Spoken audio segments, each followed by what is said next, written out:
Tene Dome Chogane Tukjiche Kadinche Shebe Kyangshe Bigyu, a cultural presentation by Dome Group.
Nang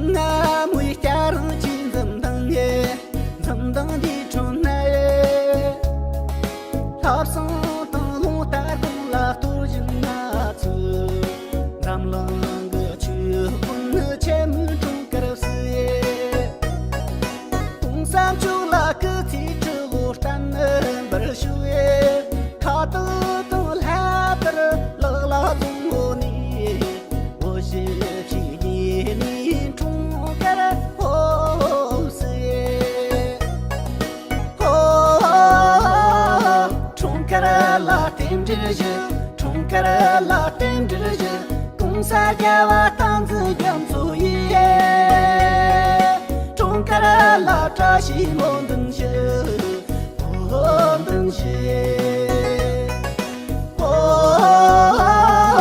Trunkarala Tindirje, Trunkarala Tindirje, Kumsa Java Tanzu Jamsu Ye, Trunkarala Tashi Mondenshe, Mondenshe, Trunkarala Tashi Mondenshe, Mondenshe.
Sama pochene zamlion la corson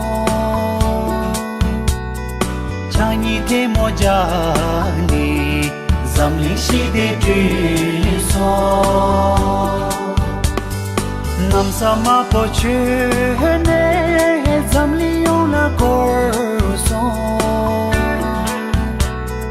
Chani te mojani Zamli shi de son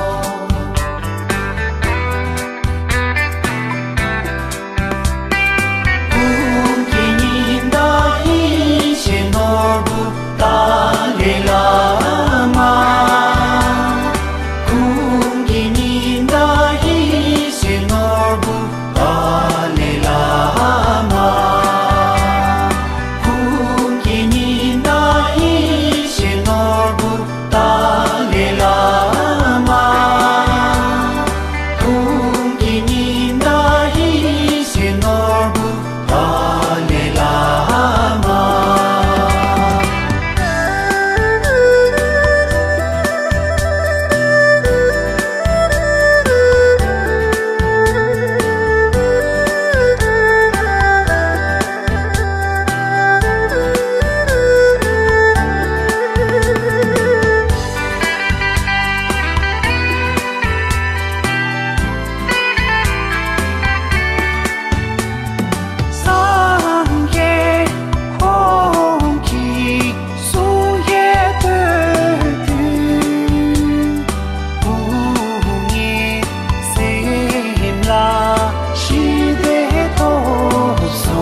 pochene zamlion la corson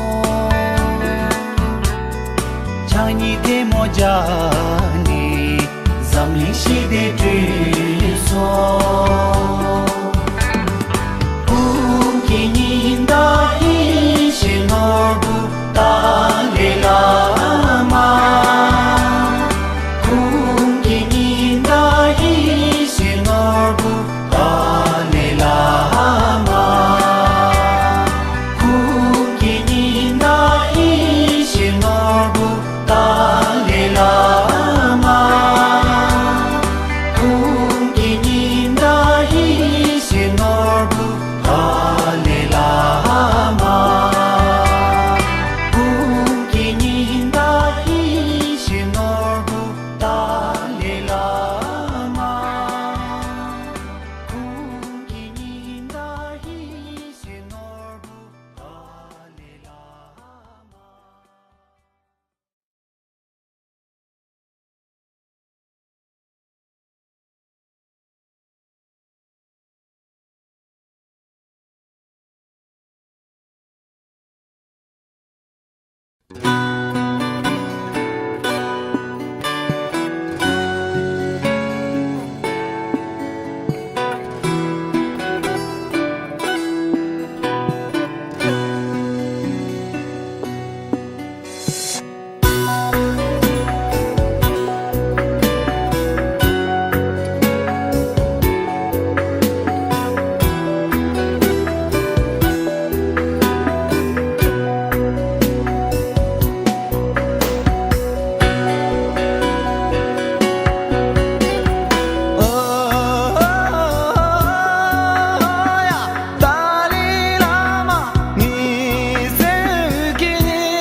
Hello, check. Hello, check. Check, check.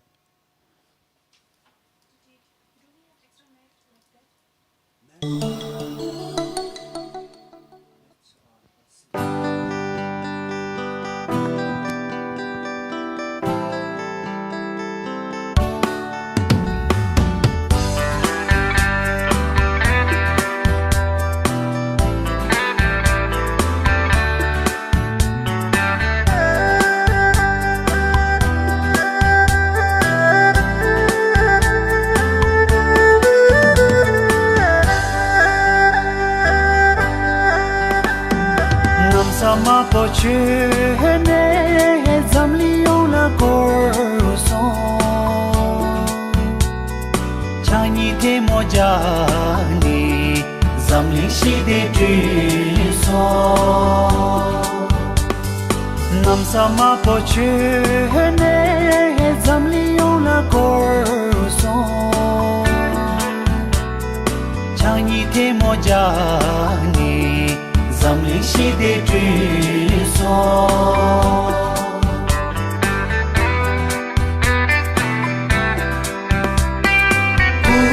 Kininda Ishinorbu Dalai Lama Kininda Ishinorbu Dalai Lama Kininda Ishinorbu Dalai Lama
Nam sama poche ne zamli ona korso Chani te moja ni zamli shi de so Ninda Ishinorbu Dalai Lama Kungi Ninda Ishinorbu Dalai Lama Kungi Ninda Ishinorbu Dalai Lama Kungi Ninda Ishinorbu Dalai Lama Kungi Ninda Ishinorbu Dalai Lama Kungi Ninda Ishinorbu Dalai Lama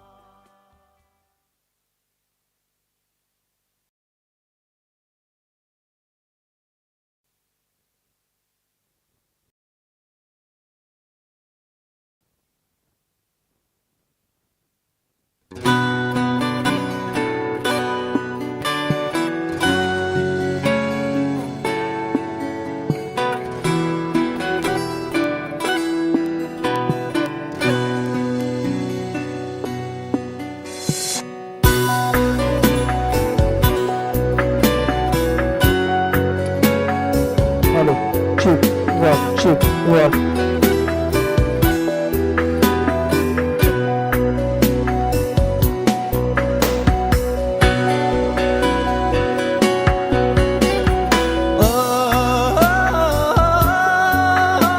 Hello.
First of all, I would like to welcome all of you today for joining with us for this very celebration of the 90th birth anniversary of His Holiness the 14th Dalai Lama.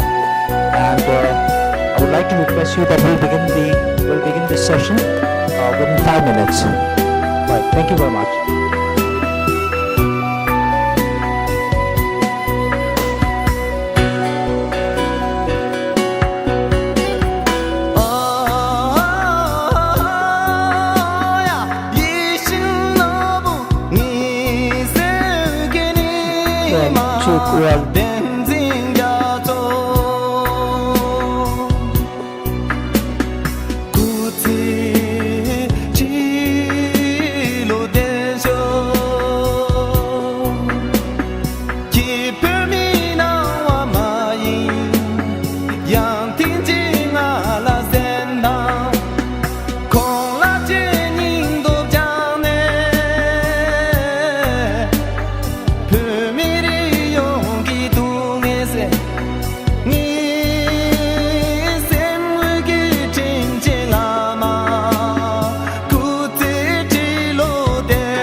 Hello, Chief.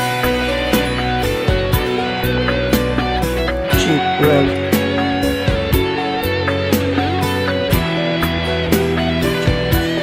Hello, Chief, one. Chief, well, hello, one.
Tene Dome Chogane Tukjiche Kadinche Shebe Kyangshe Bugyu, a cultural presentation by Dome Group.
Hello.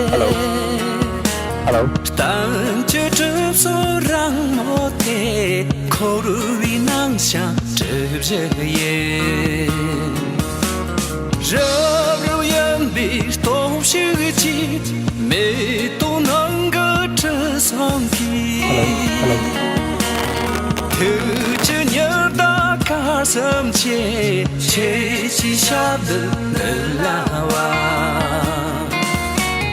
ô cũng xa chiều thứ chỉ chế ô cả chân chế cũng xa chiều thứ chỉ nhớ đã cả sớm chỉ chế chỉ xa được là hoa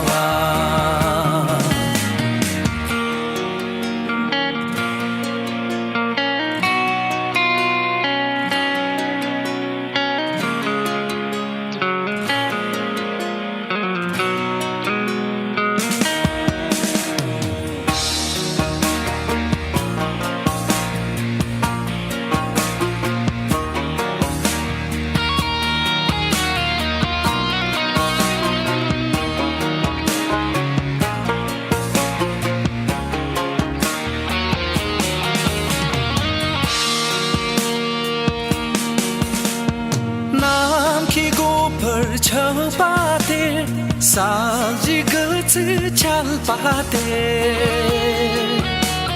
Chil chun zam lang che rang yin Chol chi shang kul che rang yin Ye chi nyang za che la su Xie chi lo pu che lan chil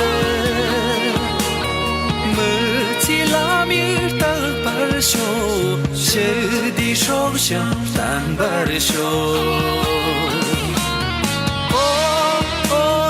kung sa cho tu ji che ka den che kung sa cho me chi la mi ta par sho she di shok shang tan bar sho sa cho tu ji che kung sa cho ka den che me chi la mi ta par sho she di shok shang tan bar sho me chi la mi ta par sho she di shok shang tan bar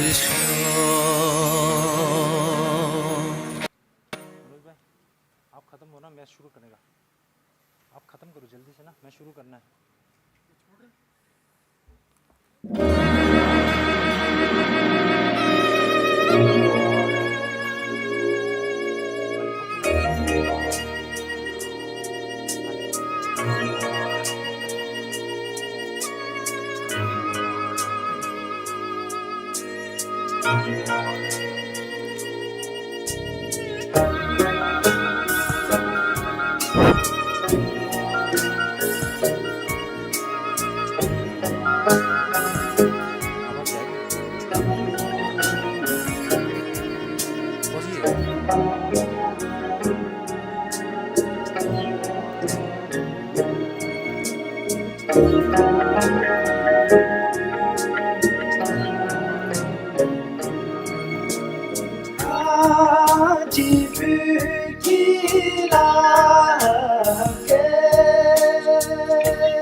hello check hello ठीक है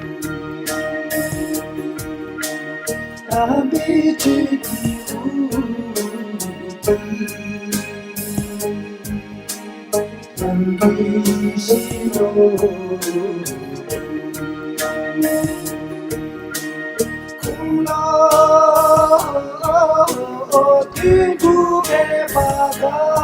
very good afternoon to everyone. My name is Kunga Chundan, and I serve as a program coordinator at Tibet House, the cultural center of His Holiness the Dalai Lama, New Delhi. And first of all, may I kindly request everyone to ensure that your mobile phones are switched to silent mode so we can maintain a peaceful and undisturbed environment throughout the session. Thank you. Let me begin by extending a very warm welcome to all of you. Your presence today adds a great significance to this auspicious occasion as we celebrate the 90th birth anniversary of His Holiness the 14th Dalai Lama. We are deeply grateful for your presence as we come together to share this moment of immense joy and celebration. Respected Chief Guest, Honorable Dr. Iqbal Singh Lalpuraji, the former Honorable Chairman of the National Commission of Minority Commission and the former IPS officer, our distinguished guest of honor, Ms. Nilakshi Rajkovaji, the Director of the Office of Public Affairs, National Spiritual Assembly of the Baha'is of India, Shri Dr. Rajiv Mehrotraji, the Trustee Secretary of Foundation for Universal Responsibility of His Holiness the Dalai Lama, New Delhi. And then we have Professor Vivek Suneja, who is the former head and dean of the Faculty of Management Studies, University of Delhi. I would also like to welcome our guest of honor, Dr. Khwaja Iftikhar Ahmed Ji, the founder president, Interfaith Harmony Foundation of India, and Secretary General of Society of Promotion of Indian Education and Culture. Last but not the least, I would like to welcome Professor Amarji Vallochan Ji, the Dean of Foreign Affairs and the Joint Dean of International Relations of Delhi University. Our esteemed keynote speaker for today's session, Venerable Geshe Dorje Damdula, the Director of Tibet House, the Cultural Center of His Holiness the Dalai Lama, New Delhi. Well, on behalf of Tibet House, the Culture Center of His Holiness the Dalai Lama, New Delhi, I would like to extend a very warm and heartfelt welcome to all of you on this very special occasion celebrating the 90th birth anniversary of His Holiness the 14th Dalai Lama. I would also like to take this moment to acknowledge and appreciate the presence of our guest participants whose dedication and faith in His Holiness the 14th Dalai Lama continue to inspire and strengthen this collective journey of compassion, wisdom, and universal responsibility. It is an immense honor and a moment of deep joy for us to gather under the theme of Year of Compassion, a tribute to His Holiness' unparalleled legacy of peace, non-violence, and universal responsibility. His life and teachings have served as a beacon of hope and inspiration across nations, culture, and generations, reminding us that compassion is not a luxury, but a necessity in today's world. This afternoon, we are privileged to hear from distinguished speakers and thought leaders in a special panel discussion as well on the four principle commitment of His Holiness the 14th Dalai Lama. These commitments promoting human values, interfaith religious harmony, the preservation of Tibetan culture and Buddhism, and the revival of ancient wisdom of Nalanda Buddhist tradition are more relevant than ever as we collectively face the global challenges. Following the panel, we invite you to immerse yourself in a vibrant cultural performance celebrating the rich heritage that echoes the values of His Holiness the 14th Dalai Lama and his dedication to the life. I thank you all for your gracious presence. May today's gathering serve not only as a celebration, but also as a reminder that compassion is the thread that binds us all, and a call to carry that message forward in our lives and communities.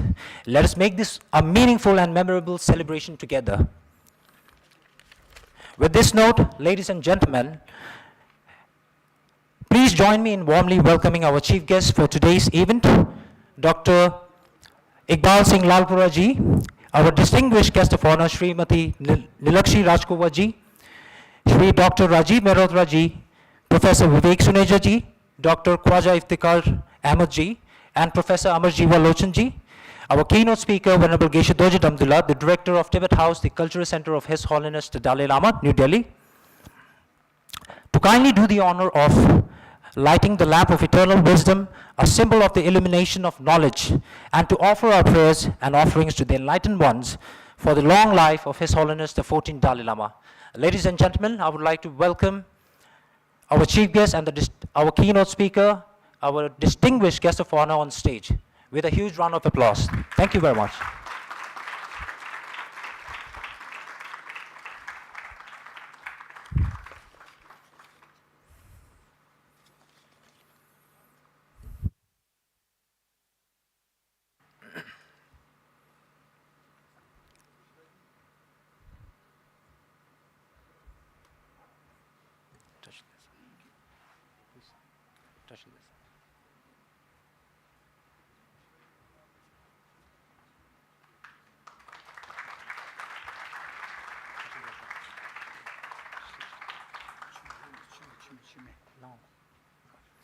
Now, I would like to request our chief guest, our keynote speaker, and our distinguished guest of honor to kindly do the honor of lighting the lamp of wisdom before we continue this program.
Thank you very much, our chief guest, Shri Iqbal Singh Lalpura ji, our keynote speaker, Venerable Geshe Dojit Abdullah, and our distinguished guest of honor for doing this honor, sir.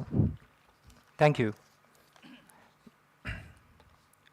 Now, may I kindly request our director, Venerable Geshe Dojit Abdullah, to kindly offer the white scarf and the souvenir to our distinguished chief guest and our guest of speaker as a token of heartfelt gratitude. Ladies and gentlemen, I request all of you to kindly give them a huge round of applause.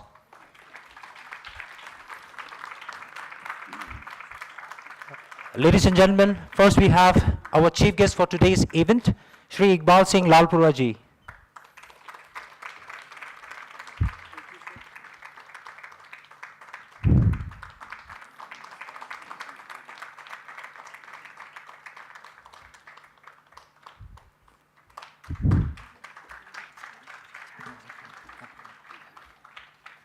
And then we have our guest of honor, Ms. Nilakshi Rajkova ji.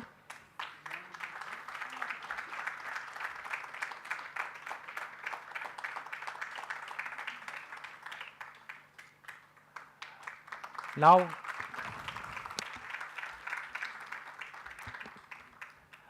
then we have Professor Vivek Suneja ji.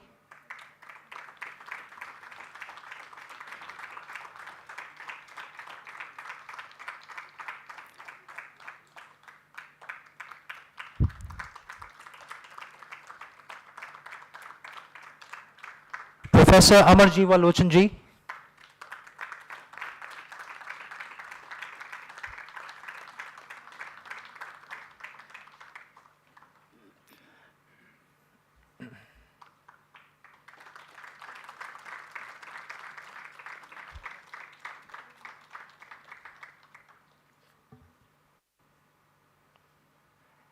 And last but not the least, we have Dr. Khwaja Iftikhar Ahmad ji.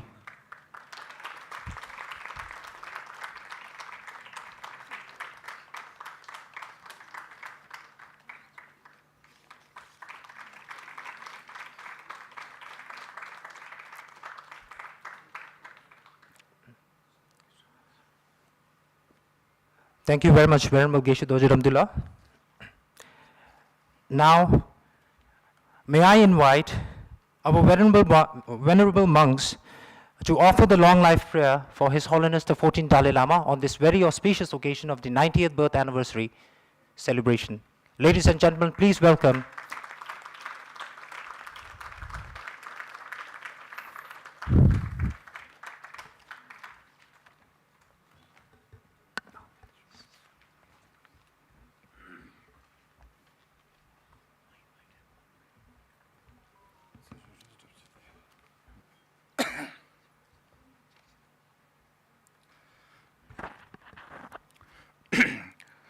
Sanje je don soje jona la janjo bado dane jozo je dage je so je ben sonan dola be je sanje roba yo sanje je don soje jona la janjo bado dane jozo dage je so je ben sonan je dola be je sanje roba yo sanje je don soje jona Shanjo bada dane jozo je dage je so je ben sonan dola beje sanje roba yo demba jomje de ye ba da jamba yanda ba zobe sanje reba shaza demba dewa je ba je ba je bo de kala lana me ba la da me nam je demba sanje jomje de bejo shaja to ba chanza lo je do jozo je oi ganze kani so je da je sa jin de la combat ngani je de ne je so je se ke ba jala shan za lo nanda kong a cho do so so wa yi ye jang so se je len bo Trava Jede Sumna Lange Wa Gimbo Juni Jala Shan Zalo Sindo Jembo Timin Davi Sindo Jawa Jala Shan Zalo Dida Jida Sumbo Suma Jen Nami Chuji Jala Shan Gimbo Tuji Chidin Ba Taji Chimbi Tembo Bo Sanai Din Jansu Tiye Jala Shan Zalo Tabin Deja Dawa Jo Giving is only do Chida Dendo Jojo Ba Shinjo Jala Shan Zalo Tony Toy Lion Laba Dala Rodani Shingi Damba Yeden Gene Lion Shan Zalo Sunji Jala Shan Shobe Jala Shan Zalo Ginde Jala Shan Zalo Solo Tando Kisha Shajayin Ba Tanjela Shinde Gine Dani Lede Baye Nangindo Chodo Debe Janza Lo Saji Lama Naji Tashi Sho Yedala So Namji Tashi Mada Kanda Naji Tashi Chijon Suma Naji Tashi Yo Kari Ravi Koye Shinkan So Penda Dewa Malin Juye Shere Zon Tinze Janzo Shabi Sinda Bado Tenjoro Ji.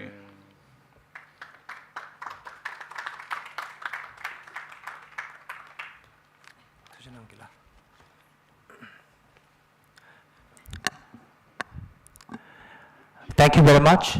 I would like to thank all the Venerable monks for offering the live prayer for His Holiness the 14th Dalai Lama.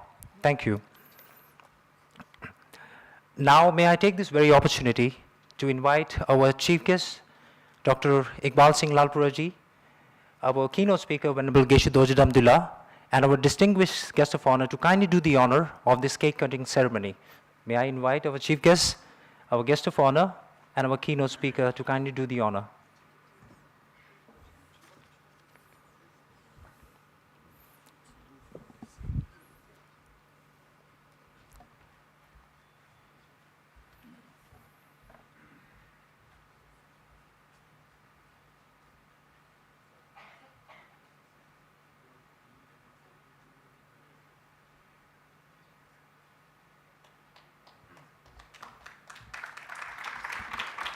And I request all the participants.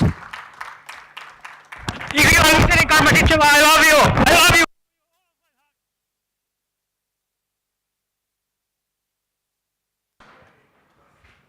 Right. Sorry for the interruption, ladies and gentlemen. Now I would like to request all the participants to kindly wish His Holiness the 14th Dalai Lama for his long life, and we would like to sing the birthday song for him.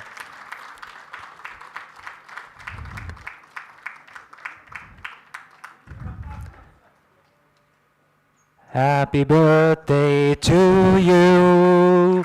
Happy birthday to you. Happy birthday, dear Holiness.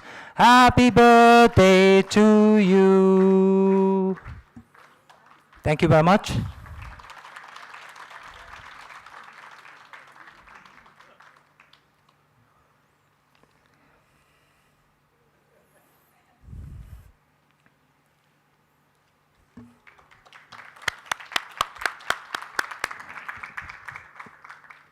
Thank you, sir. Thank you, ma'am.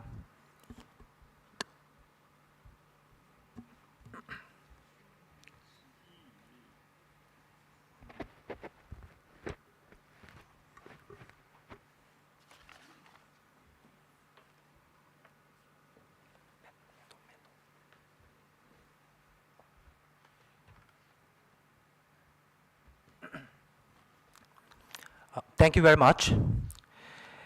Now, before we move on with the session for today, I would like to give you a very short introduction about Tibet House, the cultural center of His Holiness the Dalai Lama, which is also a part of legacy of His Holiness. It was Tibet House, New Delhi, was established in the year 1965 by His Holiness the 14th Dalai Lama. Tibet House was founded to preserve Tibet's rich cultural heritage, especially during a time especially during a time of great challenge, and to serve as a center for Tibetan culture and Buddhist studies. Guided by His Holiness' vision of promoting universal harmony and compassion, Tibet House fosters meaningful dialogue between different cultural and spiritual traditions. It serves as a hub connecting Buddhist masters, scholars, students, and the general public through a wide range of programs and events. Over the past five decades, Tibet House has become a vital institution for the study and dissemination of Tibetan culture and Nalanda Buddhist philosophy. It is housed in a 5-story facility.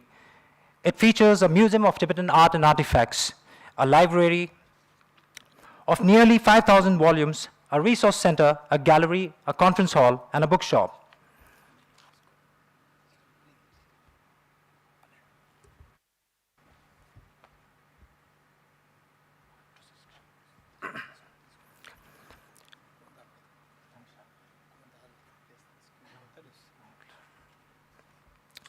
Tibet House also publishes numerous titles annually and organizes regular lectures, seminars, film screenings, and exhibitions. Its academic offerings span Nalanda Buddhist philosophy and interdisciplinary conferences on topics such as neuroscience, quantum physics, spiritual ecology, and universal ethics, highlighting its growing relevance in contemporary society. Tibet House also offers four structured courses in Buddhist philosophy and psychology, along with a Tibetan language course. The Nalanda Master's Course was launched on 9 December 2016 during the 51st anniversary of Tibet House in the gracious presence of His Holiness the 14th Dalai Lama, Shri Kiran Rijijuji, and Lieutenant Governor Najib Jung. The first batch concluded with 464 students from 44 different countries. The second batch, which began on 2nd October 2022, saw participation from 900 students from 54 different countries. The third batch of NMC3 is tentatively scheduled to open registrations in late 2027. The Nalanda Diploma course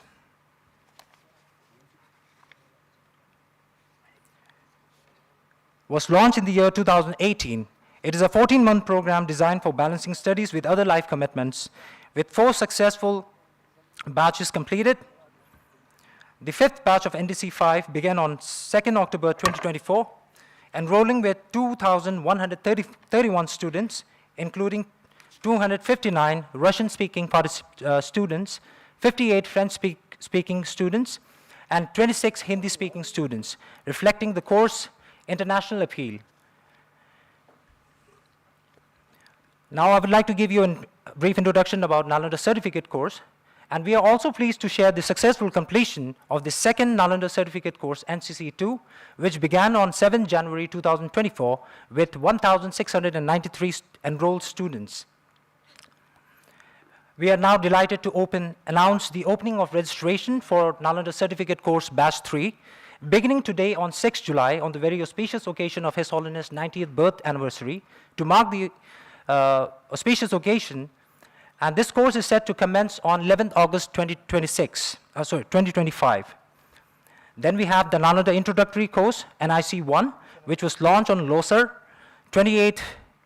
on 28th February 2025, with the blessings of Venerable Geshe Dorje Damdila, the Director of Tibet House, the Culture Center of His Holiness the Dalai Lama. This course commenced on 18 May 2025 with 1,171 students, including 532 Russian-speaking students, 35 French-speaking, and 15 Hindi-speaking students. And we also have 52 Ladakhi-speaking students as well. At present, there are more than 7,249 students from 98 countries enrolled in courses, out of which we have 3,140 Russian-speaking students. Tibet House also offers a regular Tibetan language course, structured across 4 levels and offered at a very nominal fee, with scholarship available for students and monastics. Till date, 28 batches have been completed, and the ongoing 29th batch of Tibetan language course, which began on 2nd June 2025 and will run until 30th September 2025, and has seen 230 registration with 123 enrolled students. In addition, we have Nalanda Dharma Studies, which is held twice a week for Tibetan-speaking students, both lay and monastics. These sessions are led by Venerable Geshe Dorje Damdila and are designed to provide a systematic introduction to the core principle of Buddhist philosophy. A notable milestone has been the completion of the Pramanavartika text, Sema Namdel. After 3 years of dedicated online instruction, a major achievement in preserving Nalanda's scholastic tradition. At present, the ongoing teachings include the Introduction to Buddhism and Uma Jukpa, entering the middle way text. I would like to give you a very brief introduction about the audience and blessing of His Holiness the 14th Dalai Lama, which happened on 2nd June 2023. Close to 500 students who have recently graduated from or are currently studying in the Nalanda Master's course and Diploma course offered by Tibet House, New Delhi, receive a gracious audience and blessings from His Holiness the 14th Dalai Lama himself, an oral transmission of J. Rinpoche's in praise of dependent arising. Now, coming back to our main event today, Tibet House, the cultural center of His Holiness the Dalai Lama, New Delhi, is absolutely delighted to welcome once again to commemorate this auspicious celebration of the 90th birth anniversary of His Holiness the 14th Dalai Lama.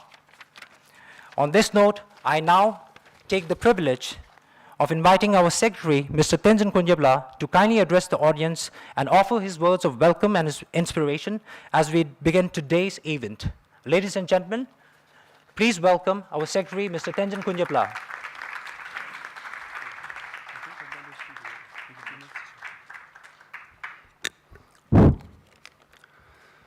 Tashidilek everyone, respected Chief Guest Sri Iqbal Singh Lalporaji, Venerable Keshito Jitandullah, the Director of Tibet House, honored distinguished guests of honor, Srimati Nilakshi Rajkawaji, Professor Vivek Suneja ji, Dr. Khwaja Iftikhar Ahmad ji, Professor Amarji Olojan ji.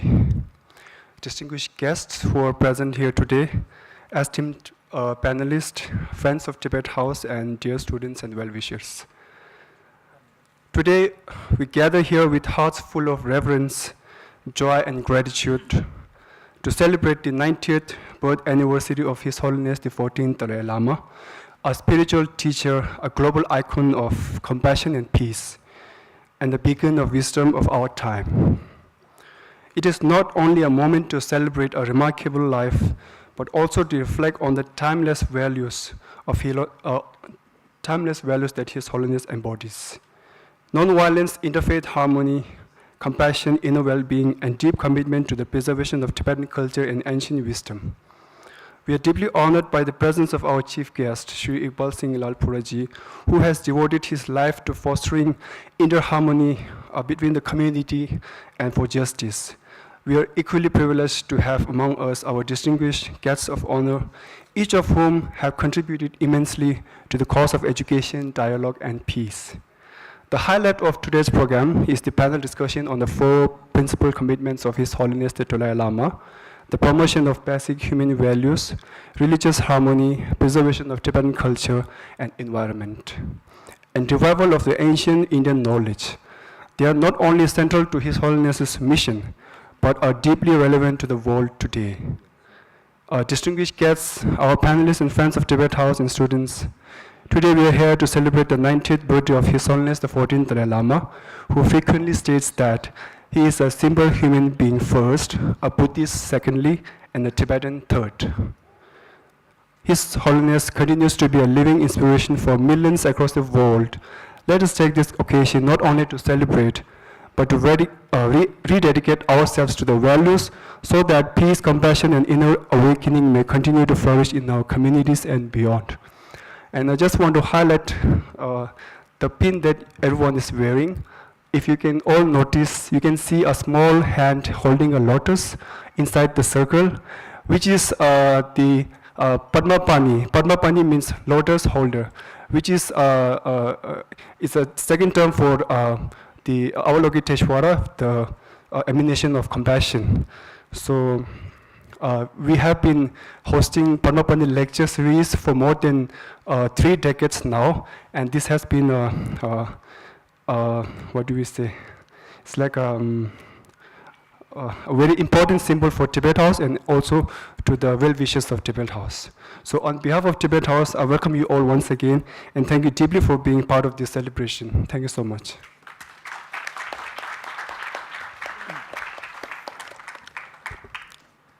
Thank you very much, Mr. Tenzin Kunjapla. Now, we have a compilation of the video of His Holiness the 14th Dalai Lama's messages on the world peace, universal ethics, ecology, and women empowerment and modern science. Ladies and gentlemen, now we'll have a session of the video recording of a compilation of His Holiness' message on world peace.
Ladies and gentlemen, I would like to invite Sri Dr. Rajiv Mehrotra ji, for which I would like to invite our director, Venerable Geshe Dojit Abdullah, to kindly do the honor of presenting the souvenir and the white scarf as a token of heartfelt gratitude, sir.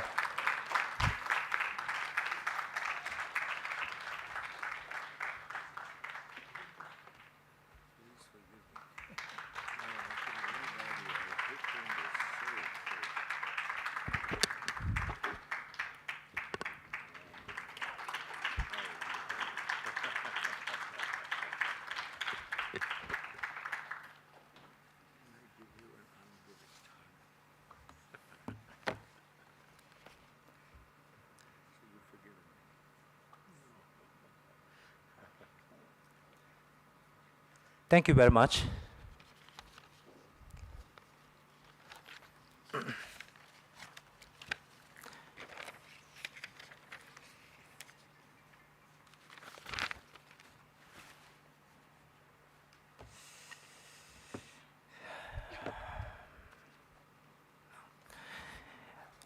Right, with this, now I would like to invite our esteemed chief guest, Honorable Dr. Sardar Iqbal Singh Lalpura ji, who is the former IPS officer and the chairman of the National Commission for Minority Act, New Delhi. And before that, I would like to give you a very short introduction about him. Honorable Dr. Sardar Iqbal Singh Lalpura ji was born on February 7, 1953 in Lalpura village near Sri Anandpur Sahib. Is a respected figure known for his remarkable contributions to law enforcement, literature, and community service.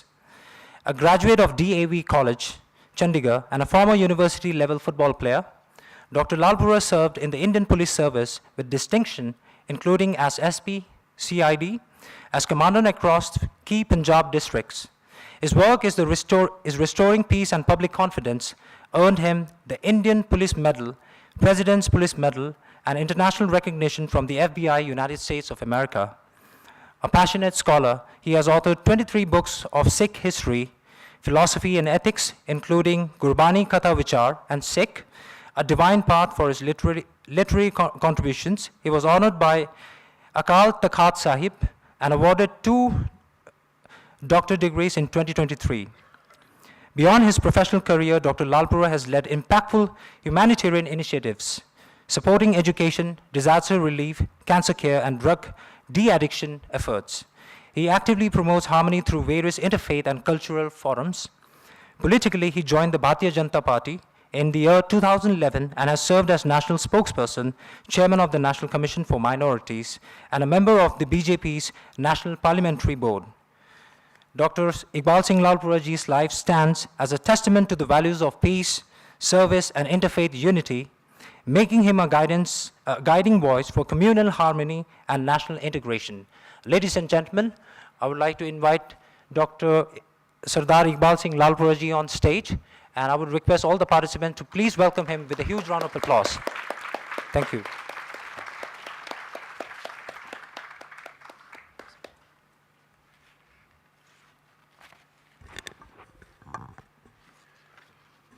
Namo Buddhaya. We are celebrating the 90th birth anniversary of the Holy Dalai Lama,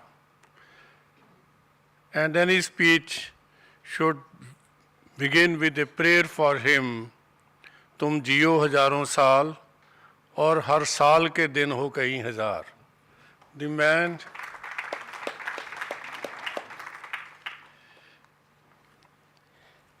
dignitaries on the dais, Shri Gunche Daurji, Damadil ji, my sister Nilakshi Rajkova ji, Shri Ji Malhotra ji, Vivek Suneja ji, Dr. Khwaja Iftikhar Ahmed ji, Professor Amarjeev Lochan ji, and respected dignitaries, esteemed monks and scholars, friends and from India and abroad. Today, it is my profound honor and privilege to join you all in celebrating the 90th birthday of one of the greatest spiritual leaders of our time, His Holiness the 14th Dalai Lama.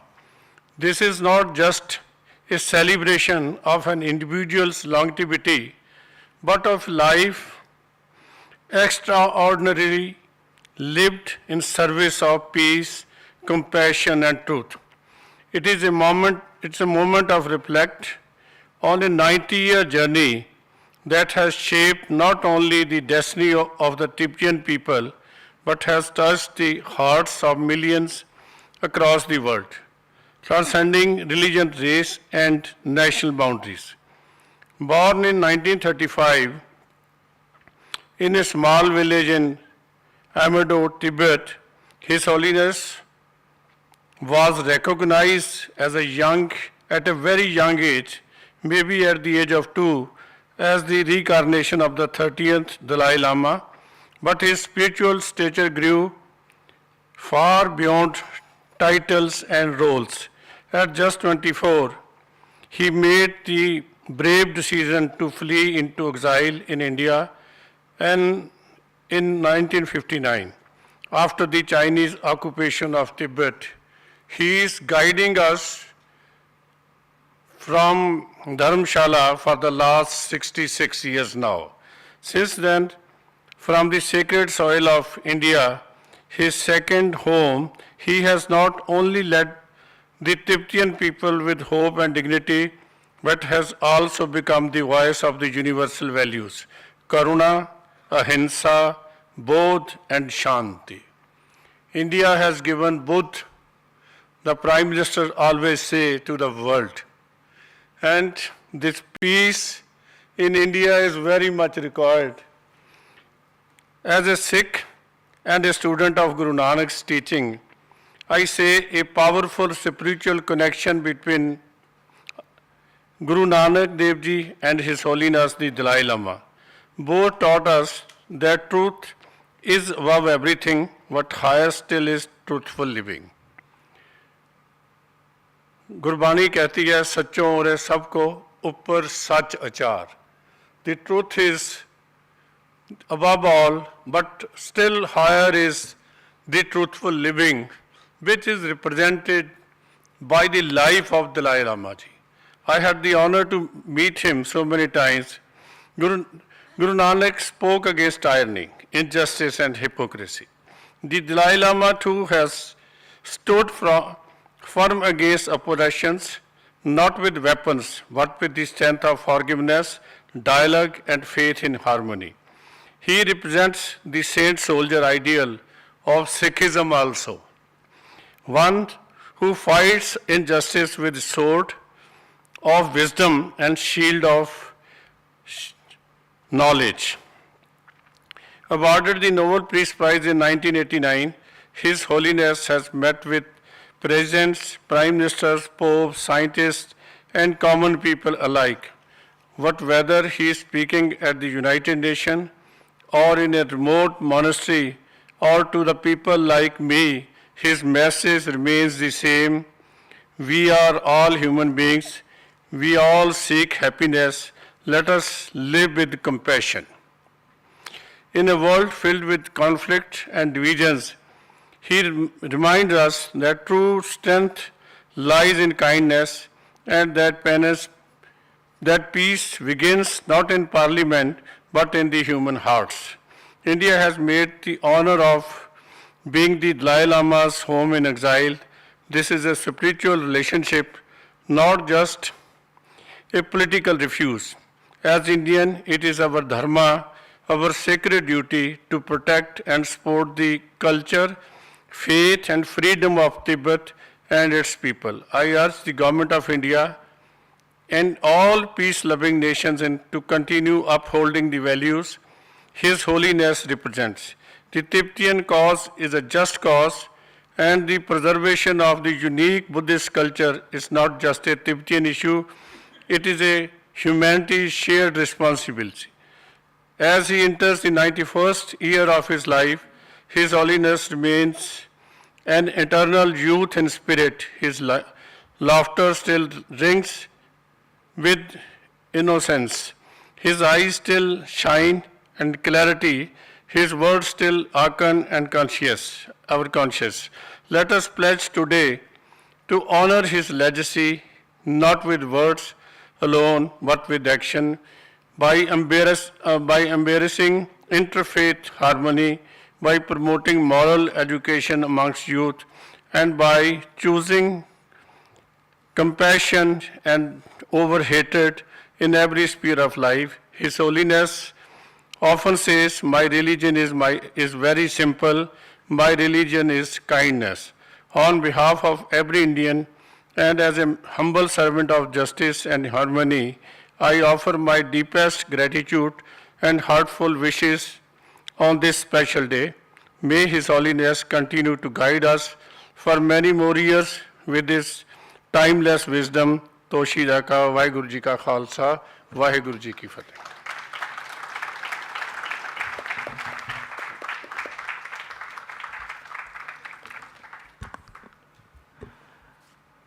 Thank you very much, our distinguished speaker, Dr. Sardar Iqbal Singh Lalpura Ji, for your lovely words of appreciation and for defining the very meaning of His Holiness the 14th Dalai Lama's legacy.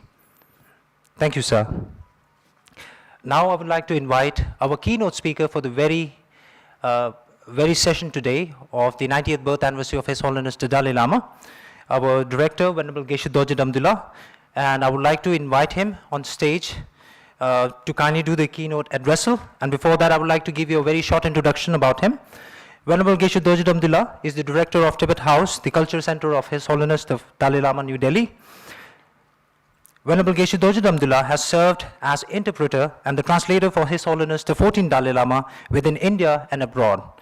While being assigned with the responsibility of the directorship of Tibet House, the culture center of His Holiness the Dalai Lama, he also gives regular lectures and leads philosophy classes in Tibet House and other places as well. He travels widely within India and abroad to teach Buddhist philosophy, psychology, logic, and practice. He is one of the chief editors and co-author of scientific, philosophical, Buddhist, and secular books with prominent professors in the United Kingdom and the United States of America, as well as with His Holiness the Dalai Lama himself. These books are being used at centers and institutes all over the world to study more thoroughly on Buddhist philosophy, metaphysics, epistemology, and science. He has translated several important Buddhist philosophy texts and has contributed various papers for national and international conferences. He is currently in the process of writing two important books, one entitled Journey into the Paradox of the Brain and Mind, and the other, What Constitutes the Ultimate Reality, and the Effects of Understanding the Ultimate Reality. Venerable Geshe Dorje Damdula's profound knowledge of science and interaction with world-renowned physicists gave him the unique ability to teach Buddhist philosophy with a modern twist that many of his non-Tibetan students appreciate.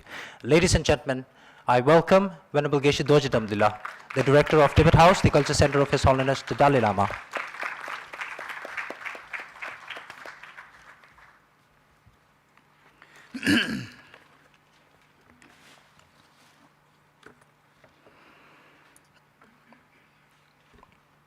Welcome to all.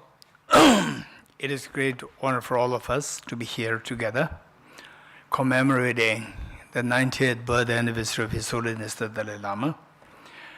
Respected our chief guest, Shri Dr. Iqbal Singh Ji, and Mrs. Nilakshi Rajkova Ji, and Shri Rajiv Meridru Ji, Professor Vivek Suneji Ji, and Dr. Kavaja Ahmed Ji, and Professor Amarji Ji. Let me first begin with some auspicious prayers for the longevity and the wishes of His Holiness the Dalai Lama be fulfilled for the benefit of the world, for the benefit of every individual who aspires for happiness and not wanting suffering. Tonye yinja sondo jiba lam cheche seze kanche dende gon chana bemo tenzen gyazo la soa dezo shindo dendo sho. Kange doze nyeso ne dawa tamje bambe shir tambe shir ne tenzo bako tam de la chanse no. The verse reads, and to his great compassion, you taught the Immaculate Dharma to dispel all perverted views. To you, the Buddha, might be homage. The meaning here is pretty simple, that all the problems the Buddha identified as rooted to our ignorance. And to get rid of this ignorance, education is very important, the light of the wisdom is very important. So having said this, Tibet House, New Delhi, joins the entire world to commemorate today, a whole year, as the 10th year of compassion, to commemorate the 90th birthday anniversary of His Holiness the Dalai Lama. This morning, the program in Dharamsala was held in the presence of His Holiness the Dalai Lama, attended by so many people, everywhere in the world, watching what is happening this morning, and the address of His Holiness. And His Holiness, the champion of compassion, which the world is in the greatest need when it is going through degeneration and getting fractured. So today we see that His Holiness this morning very clearly indicated that the best gift that we're going to offer to His Holiness on His birthday is nothing else but each one of us practice compassion, irrespective of the background of the other person. Just see how you can practice universal compassion to others based on the understanding of the interdependency, that we based on the understanding, based on the wisdom of understanding interdependency of one and others. So at Tibet House, the cultural center of His Holiness the Dalai Lama, based in Delhi, is greatly honored to see that His Holiness's aspirations, that the world should be a better world, based on the 4 principles which His Holiness calls as the 4 commitments of his life. So we're organizing a program, a dialogue, a panel discussion on this after this session, after the inaugural session. And I'm sure that for the world, if any sensible person listens to the 4 prominent speakers which we selected for this program, the dialogue on the 4 pillars or the 4 commitments of His Holiness for the betterment of the world, for the peace of the world. Any sensible person, any sensible institution should be feeling this is something that we need to adopt. And this is the best way to offer as a gift to His Holiness on this day. And as always, for any enlightened master, the best offering is the offering of your practice of compassion, offering of the practice based on the understanding of the interdependency. So any sensible, the enlightened masters, for them, this will make them the happiest. So this is how we need to commemorate His Holiness's birthday. So with this in mind, as a keynote speaker for this program, the dialogue happening on the 4 commitments of His Holiness the Dalai Lama, and Tibet House is honored to say that we have selected 5 very prominent speakers in this regard, and requested Mr. Rajiv Meridru Ji, the Secretary General of Foundation for Universal Responsibility of His Holiness the Dalai Lama to kindly be the chair, given that Mr. Rajiv Ji has a great familiarity and, of course, an ardent devotee of His Holiness for the last many years. So with this in mind, and I'm so glad that Mr. Rajiv Ji so kindly accepted despite his busy schedule. So with respect to the 4 commitments of His Holiness, this is the background that we need to understand. In fact, with respect to the 4 pillars, very quickly, as you can see, indicated or drafted there on the panels here.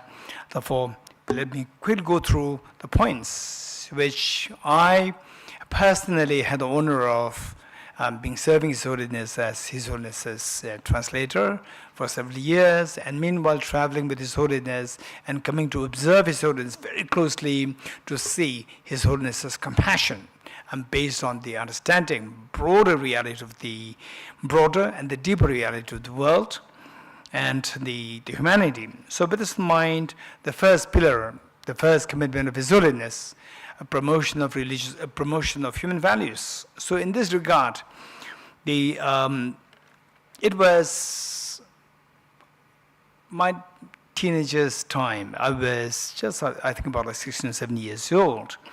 And I was in TSV school, and uphill there were a group of the hermits, and one later came to become one of my teachers. So what he told me was that me as a teenager, he said, Dorji, if you don't have suffering, there's no need of Buddhism. With a similar token of reflection, if there is no problem in the world, there's no need of cure, there's no need of religion, there's no need of philosophy, there's no need of modern science. In fact, modern science and all religious traditions are developed as cure for the world. All the founders of the different major religions, if you read their biographies, can witness that they came to solve the problems of the places where they were born or traversed. The 4 commitments of His Holiness the Dalai Lama likewise came into being as remedies to overcome the crisis of the world. The 4 commitments, if we are to trace their relevance to the humanity, the first, we look at the history of the human evolution. Homo sapiens followed Neanderthal 0.3 million years ago. 0.3 million years ago, at the very primitive stage of Homo sapiens, seeing that nature has incredible power. So I'm just related to how the religions came into being and how the philosophical traditions came into being. Seeing the early Homo sapiens, seeing that nature has incredible power over the human beings, such as thunder and the rain, like it was the power of the daylight to remove the fear of darkness, where the animals otherwise come to eat them up, and so forth. Systems of surrender and belief started to evolve among the Homo sapiens. It kept evolving from very simple system of beliefs to some very sophisticated thought processes of philosophy, psychology, logic, and eventually modern science such as neuroscience, quantum physics, and relativity theory. The first of the 4 commitments, promotion of human values, during one of the public addresses of His Holiness the Dalai Lama in the USA, I remember a man from the audience asked His Holiness, why do the human community go downturn with respect to peace and thriving, despite the modern education which has developed to its height of development, which is otherwise supposed to be the means to bring human flourishing? His Holiness responded, without second thought, the modern education we have now is what we inherited from the Industrial Revolution of the 18th and the 19th century. Those were the era when the emphasis was placed on material development, to the extent that whosoever had the material development can conquer the world. This is well reflected in the saying, there's no sunset for the Great Britain. Brain development over heart development was thus became the underscoring principle of the modern education. It can well be witnessed in the schools today. Everybody in a school would applaud someone if he or she responds. 2 plus 3 equals 5. On the other hand, even if a child has the capacity to become the second Mahatma Gandhi, if he said 2 plus 3 equals 5-ish, he or she fails. His Holiness reiterates that where there is negligence to the development of the heart, the world will never see the dawn of genuine peace and happiness. And development of the heart is to be given equal weightage as the development of the brain, for which His Holiness envisioned the need to include the program for developing the heart as a part of modern education curriculum. And development of heart is what His Holiness calls as promotion of universal ethics, trailblazed by Emory University, USA. Universal ethics, which is the vision of His Holiness today, takes the form of sea learning, which is now in operation in over 40 countries in the world. And also there's another program, Ayurgyanyas, with the same guiding principles conceived in India. And for information, here we have Professor Vivek Sunyaji, who was the Pro-Vice Chancellor of Delhi University 2012. Under his leadership and guidance, universal ethics was actually introduced in Delhi University on such a large scale. Project, and it went extremely successful, and this was a great effort of Professor Vivek Sunyaji, who truly admired His Holiness the Dalai Lama's vision for the world. His Holiness's 2 books, Ethics for the New Millennium and Beyond Religion, as roadmaps to the promotion of human values, which says universal compassion. Second, promotion of religious harmony. While religions are great tools to create compassion, humility, tenderness, contentment, and a spirit of harmony in a human family, when they get in the wrong hands, they can turn out to be the counterproductive, leading to fundamentalism and thus hatred, divide, which end in violence. To avoid this, His Holiness is emphatic that efforts must be put into bringing religious harmony among the different religions. In detail, His Holiness explains the methods in 4 points to bring religious harmony in his book, True Kinship of Faiths. Creating awareness about Tibetan culture and the delicate ecology of the Tibetan plateau as the third of his 4 commitments. Once His Holiness was asked, while you are the ambassador of the whole world, ambassador of the peace of the whole world, however, this seems to be a soft corner for the Tibetans. His Holiness admitted, you are right. Raising his hands and spreading his 5 fingers, he said, while I love all my 5 fingers, I'll take special care of the finger which is injured. Tibetans are injured at the moment. PRC's cultural genocide is going in Tibet at its peak and damaging the fragile ecology of the Tibetan plateau. But finally, revival of the ancient Indian philosophical traditions. In the words of His Holiness, empirical wisdom tradition developed in India, such as philosophy, psychology, and logic, are of great benefit for the human flourishing. While modern science is a great legacy for the world, primarily from the West, ancient wisdom tradition, particularly the empirical aspects such as those developed in the erstwhile Nalanda University and others, are incredibly great contributions from India. Unfortunately, today the trend is such that the Indian great wisdom first has to travel to the West, repackaged and labeled it differently by the Westerners, and return to Asia. Only then the Asians will respect. This needs to be changed. This is what His Holiness calls as the need to revive the ancient Indian philosophical traditions. Let me end with one of the prayers which is closest to His Holiness's heart.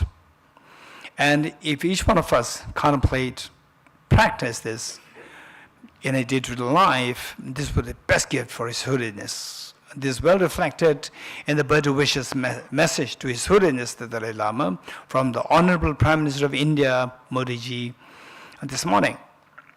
So the prayer that His Holiness says always is, as long as space remains, so long sentient beings remain, may I too abide to dispel the miseries of the world. So alongside, let me also conclude with some of the prayers. Having dispelled all inner and outer obstacles and downfalls, such as poverty, despair, oppression, cruelty, epidemics, and natural disasters due to environmental degradation, may all beings forever enjoy the glory of peace and happiness. By the dependent realization of the profound reality of appearance and emptiness, together with the force of great compassion of the three jewels and the power of the truth, and through the power of the infallible law of karmas and their fruits, may this fruitful prayer for ours be unhindered and quickly fulfilled. May the teachings of the beneficial one till the world's end be unshaken by the winds of evil thoughts. May it always be met by innumerable beings who find conviction in the sublime teacher by understanding the teaching's true nature. Thank you so much.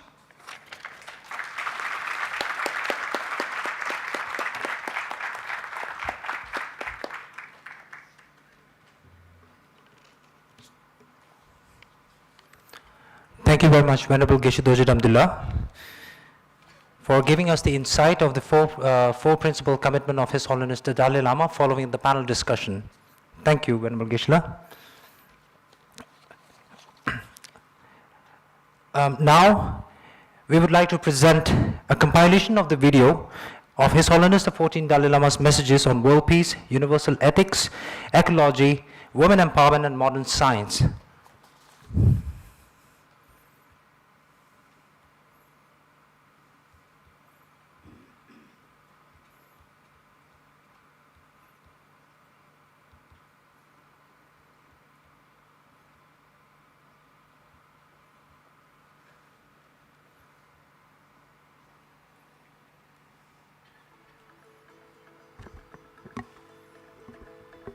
Dear brothers and sisters,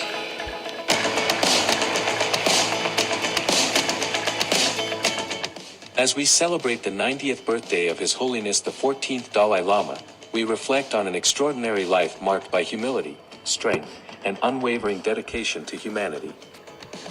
Born in a small town in eastern Tibet, he rose from humble beginnings to sit on the highest spiritual throne, entrusted with the immense responsibility of leading a nation at just 16. By the age of 24, he had lost his homeland and embarked on a perilous journey into exile, an epic story that transcends even our wildest imagination. Though the road to freedom was filled with trials and heartbreak, His Holiness led the Tibetan people with remarkable grit, resilience, and hope. Wherever his path has taken him, and whomever he has encountered, he has become a tireless voice for the voiceless. I always stress we are same human being.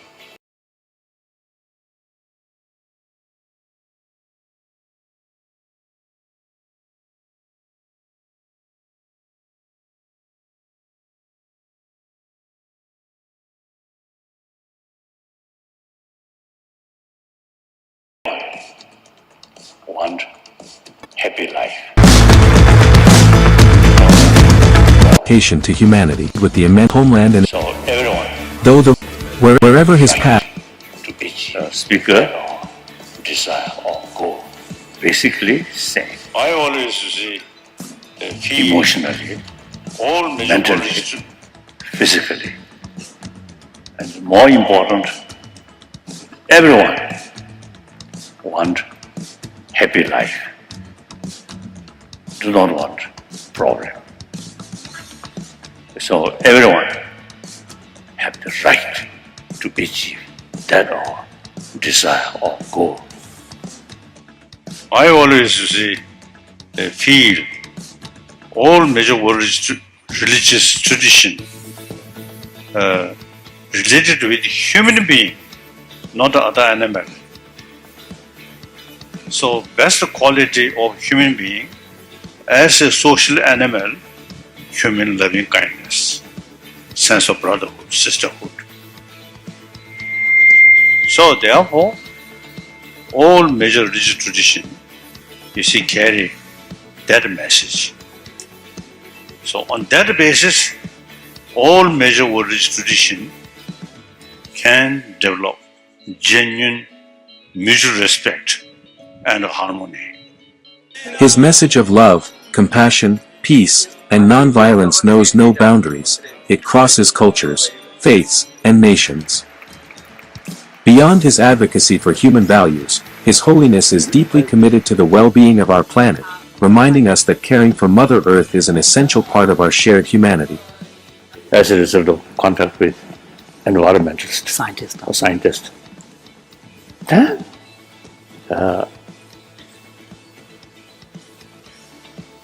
I really see develop some kind of very special interest, and also this is not just this academic sort of feeling. This is question of our life, Our survival. our survival. Not only individual, but entire planet. If something really goes wrong, then the entire humanity and billions of other species of mammals, it affects. So this is something very, very serious, very serious. I often is telling or expressing, this blue small planet is only our home, no other planet so far. Perhaps after some time we may find some suitable planet, then we can, if this planet really goes hopeless, then may immigrate. But that also just a hope. Difficult, not very sure. So therefore, the only thing is, this is our plan, our home, we have to take care. So we have to develop serious concern about that through education, through awareness. So here, the scientists like you are truly guru or teacher, make clearer awareness, understanding about the importance of environment. And your sort of, what's it, explanation on the basis of data. Data, no? Data. And facts. So, very convincing, very convincing. It is very, very important. A true scientist at heart, he champions critical thinking, experimentation, and inquiry, urging us not to accept beliefs blindly but to seek truth through understanding.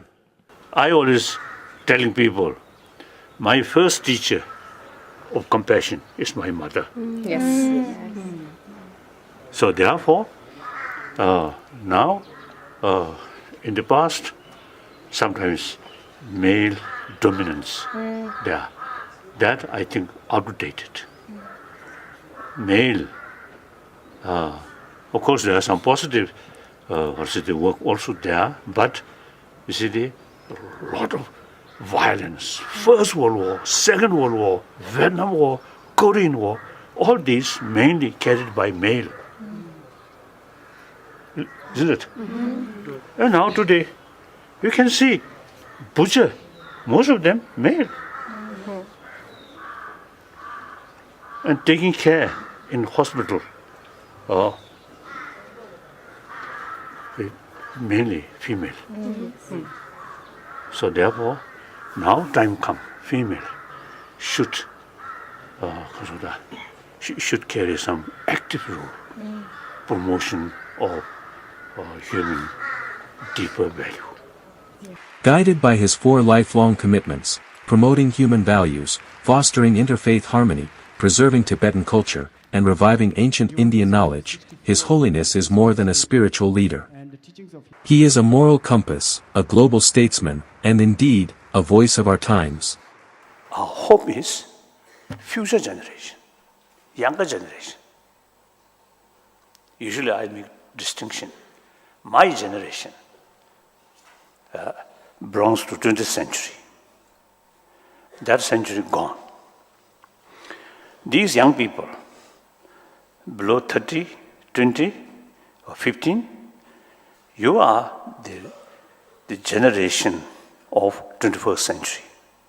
So, if you make effort, with new vision,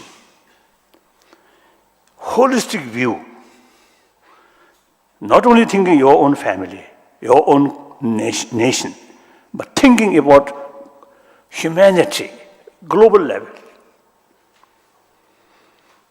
I think you can make significant contribution, changing humanity's view.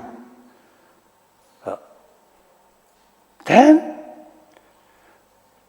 once our basic attitude change positively, more compassionate attitude, respect others' right, respect others' view. Whenever face some problem, try to solve through dialogue. Then we can build peaceful world, peaceful century. Is currently serving as the Director of the Office of Public Affairs of the National Spiritual Assembly of the Bahis of India. Prior to this, she has also served as the Director of Advancement of Women and Youth Affairs of the Office of the Public Affairs from the year 2010 to 2014. Mrs. Rajkowaji has been working in promoting the equality of women and men and the role of religion in contributing to peace, communal harmony, and the well-being of humanity for more than 2 decades. She has extensive experience in the fields of grassroots capacity building and development. She has worked extensively with people of all age groups, especially children and youth. She has participated as a resource person in a number of seminars and conferences organized by the government institution of civil society organizations on topics such as communal harmony, national integration, equality of women and men, well-being of children, empowerment of youth, and the role of religion in society. She is one of the trustees of India Alliance for Child Rights, IACR, and Alliance of NGO, think tank, activists, academia, and concerned individual working for the realization of the rights of children. With this, I would like to invite Ms. Nilakshi Rajkowaji on stage, and I would also like to humbly request her to observe the time limit, as a panel discussion will be following shortly, for which I would like to make this humble request to ensure a smooth flow. Please, ma'am. Thank you.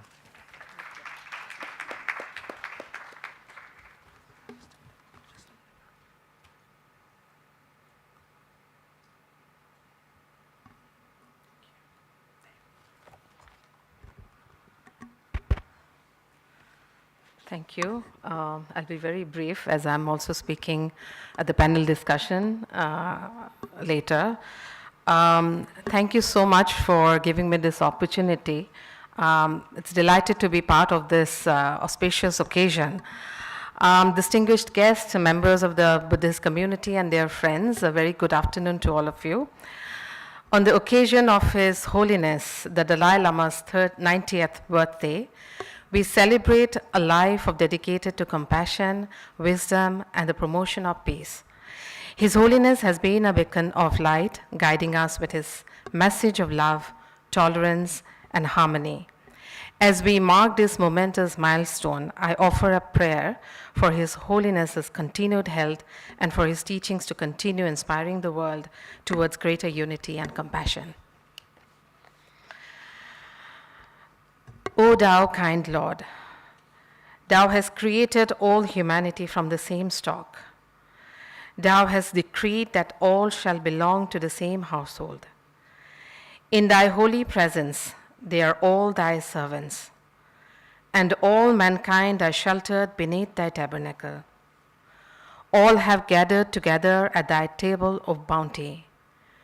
All are illumined through the light of thy providence. O God, thou art kind to all. Thou hast provided for all, dost shelter all, conferrest life upon all. Thou hast endowed each and all with talents and capacities, and all are submerged in the ocean of thy mercy. O thou kind Lord, unite all, let the religions agree, and make the nations one, so that they may see each other as one family, and the whole earth as one home. May they all live together in perfect harmony. O God, raise aloft the banner of the oneness of mankind. O God, establish the most great peace. Cement thou, O God, the hearts together. O thou kind Father, God, gladden our hearts to the fragrance of thy love. Brighten our eyes to the light of thy guidance. Delight our ears with the melody of thy word, and shelter us all in the stronghold of thy providence. Thou art the mighty and the powerful. Thou art the forgiving, and thou art the one who overlooketh the shortcomings of all mankind. Thank you.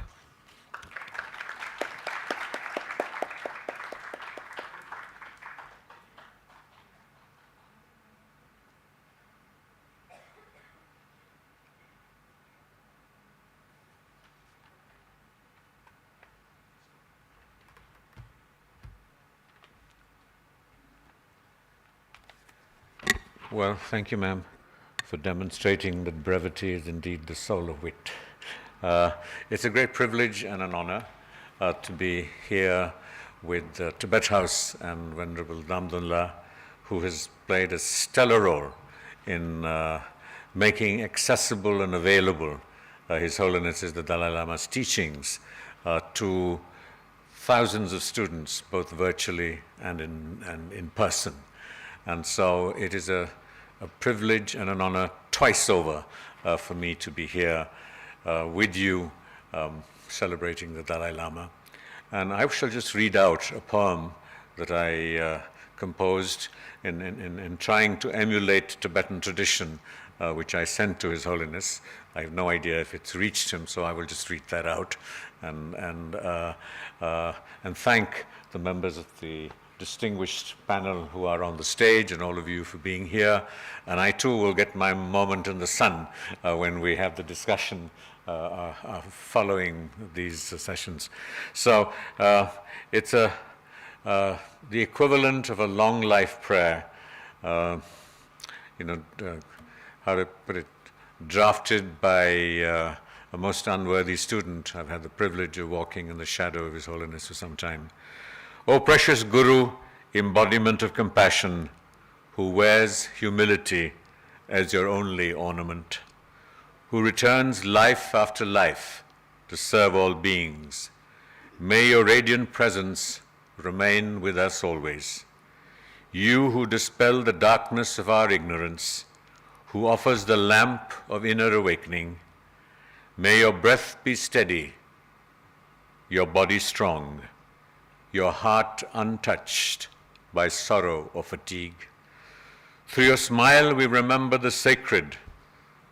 Through your silence we hear the Dharma echo. In your gaze the vast sky of wisdom opens. Stay with us, teacher, Guru, until every mind is free. May the winds be gentle around you. May illness never touch your noble form.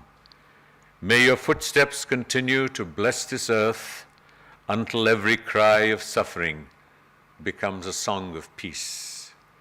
O protector of Tibet, O refuge of the world, abide, we pray to you, for countless kalpas more, as long as beings wander in samsara. May you return again and again until we are all led to freedom. With folded hands and trembling heart, we, your disciples, bow to you, our Guru and our light. Thank you.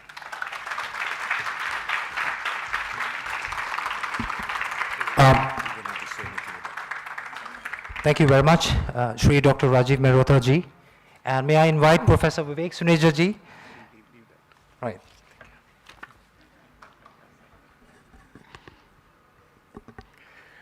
What a beautiful poem.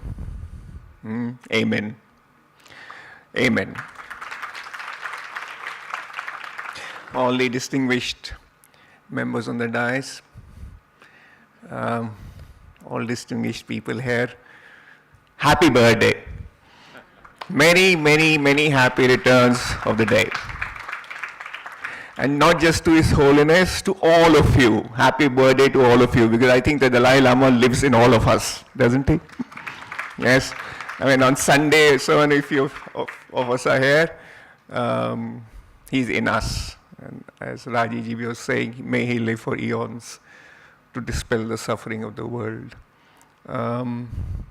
Gandhiji was once asked, what is your message? And he said, my life is my message. I think the same can be said about His Holiness. You can say this about very few people. Words are cheap. Lots of stuff can be spoken. But to live a life as His Holiness has lived, to embody the truth, that's very difficult.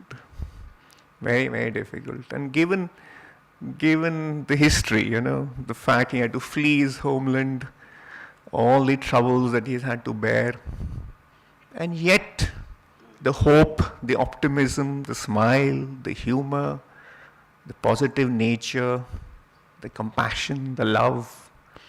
And I think they're not 4 commitments of His Holiness. There's just one commitment. If you think about it, all those 4 commitments are manifestation of one commitment, which is compassion, love. That's it. That's it. The mind is a complex thing, philosophy and words and language and so on. The heart is very simple. Yes, the heart only knows how to love. And I think His Holiness is all heart. So may he live long. May he succeed in whatever he's aspired. And what is the birthday gift we are going to give him? On birthdays, we normally gift something to the birthday boy. His whole life has been a gift to us and continues to be. But what are we going to gift him in return? I think in our own little way, to embody his teachings, to be loving beings in every possible way. That is human value. That is religious harmony. That is the wisdom of India. And that is the culture of Tibet. So look forward to that panel discussion. Happy birthday. Thank you.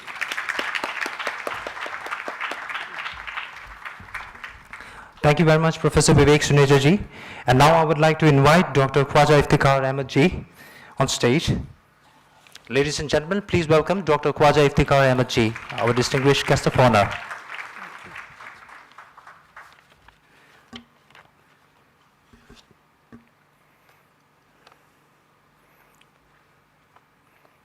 Respected dignitaries, esteemed guests, friends and fellow seekers of peace.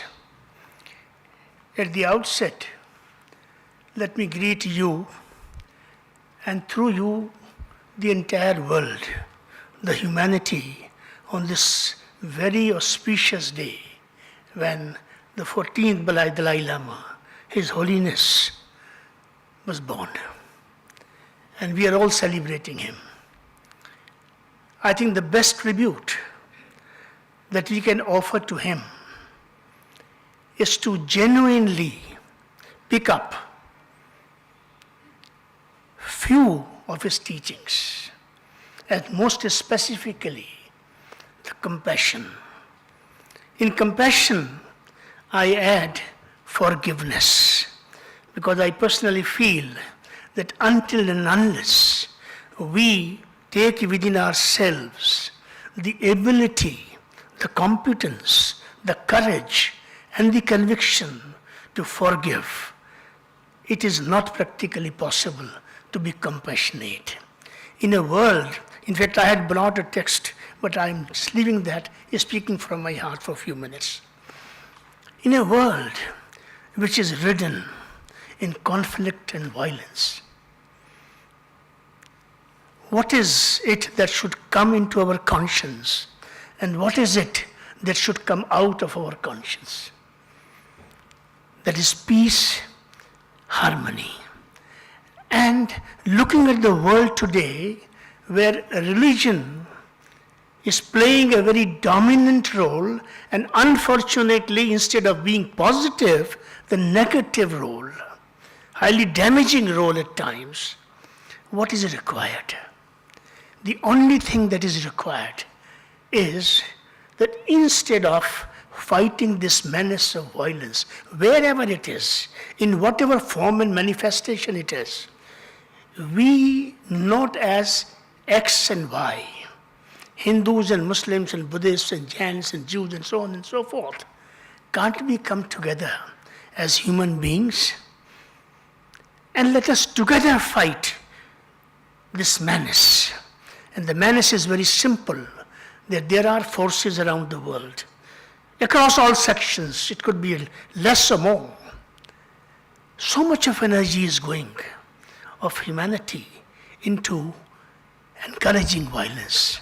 It's time to divert our attention, our energy, and our commitment towards how best I as an individual, how best we as a society, how best we as a country, how best we as the most ancient civilization of the world. The amount of traditions which exists in our country, the amount of tolerance, the amount of harmony, the amount of space for accommodation that exists here, in spite of so many skirmishes here and there. But the fact of the matter is, India today stands as the beacon, as the source of enlightenment. Let us pick up our threads from our ancient traditions, and let us also pick up our threads from the teachings and the practices of His Holiness the Dalai Lama, and the tribute that we can pay to him. My final words are that let us all together search within our souls that are we really compassionate with those with whom we are living, whether they are our neighbors, they are our companions, they are our partners, or they are our fellows, or whatever we call them. Thank you so much.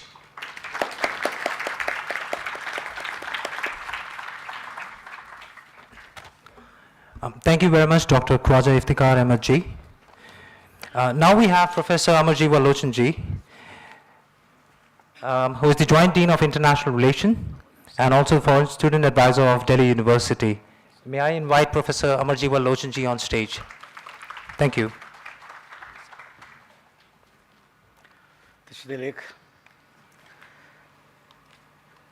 When all the humanities and streams of people from all different oceans joined together in Dharamshala this morning, I'm beholden by his flow of wisdom which has made us wait and fully awakened. I stand before all of you remembering at the age of 4 when I was in his laps. That was the year he used to come to Gaya, Bodh Gaya, the place I was born. I saw him turning into 30. I saw him turning into 40s, and have seen what a celebration was those days. It is great luck for me to be part of this lecture. I respectfully remember Geshe Dandullah, he asked me this a few days ago to be part of that. I respectfully remember you for today. Dr. Iqbal Singh ji, I have met you 2 times in Atalji's house. I recollect your wisdom. At the same time, Nilakshi ji, my respect to you. Rajiv Malhotra ji, a figure known to all of us from our childhood to adulthood. And Professor Vivek ji, my senior in the University of Delhi, helping my job so beautifully. Khwaja Sahab, I heard you for the first time. It is a great pleasure to be here. And all the audience, I can see, also all those people here. Thank you so much for that. I find that when you see the 4 principal commitments, I think becomes to me and all of us 4 principal inspirations. You can find lots of leaders globally in any part of the world where they will be talking about the first 2 points, harmony, universal kindness and loving kindness and all. You'll find lots of people talking about that. But these 2 last points which become so much prominent in our heart, which is the beacon of light for coming days. And these days are to be taken care of by young Tibetans and young boys and girls from Tibet background, because he has been striving for protecting your future not because of future as a job gainer, but as carrier of your Tibetan flag and Tibetan flame of learning and wisdom, which has been unfortunately going down and down. With my 2 visits to Che Potala, I have been there 2 times, and I have seen just 2 days ago, Suhasini of the Hindu, she just came and from Potala and discussing with me over dinner. Just 2 days ago she came back, how situation has become pathetic in Tibet. I have been to Amdo, I have been to some places in Tibet, and I have seen in last 20 years I have been twice only, but then she told me, and this is the same thing happening, Tibet is losing its culture and fervor in the homeland. Let us commit together to see that this third principle, commitment, becomes our source of inspiration for whole life, every minute. This will be the greatest honor for celebrating his birthday. Lastly, who talks about an alien, so-called alien land and preservation of ancient wisdom of that land? In this case, India. It is awesome to think that any person who came on foot to this place and he talks about protecting Indian wisdom, Indian system of life. This is the great inspiration to all of us sitting over here. And I'm sure those who have a chance to serve the motherland, being an Indian, must have to see this one. He has made all of us globally, not only in India, the name of Nalanda shining and burning flag for us. This flame has not been known to us. Now Alhamdulillah having 3 components of the word, which never means enough. That means you keep learning all the time. And sometimes some of the scholars have misinterpreted Nalanda is not enough. It's the way how do you see half glass of water and glass is full. So this is the way he has made Nalanda a flame. Even in Rio de Janeiro and Sao Paulo, you see Nalanda. This is because of His Holiness' greatest commitment to spirit and spiritualize Nalanda tradition. That's why I'm so glad to see that Tibet House has been running the program. So the Nalanda words is not only a word, it is a full movement which connects with Tibetan Buddhism in every sense. I'm sure these all have to be taken care of us in a bigger way. And I know this is the time when he has 90th birthday here. I still feel like having my hair coming up. Let us resolve that we celebrate his 100th birthday in Che Potala. Thank you so much.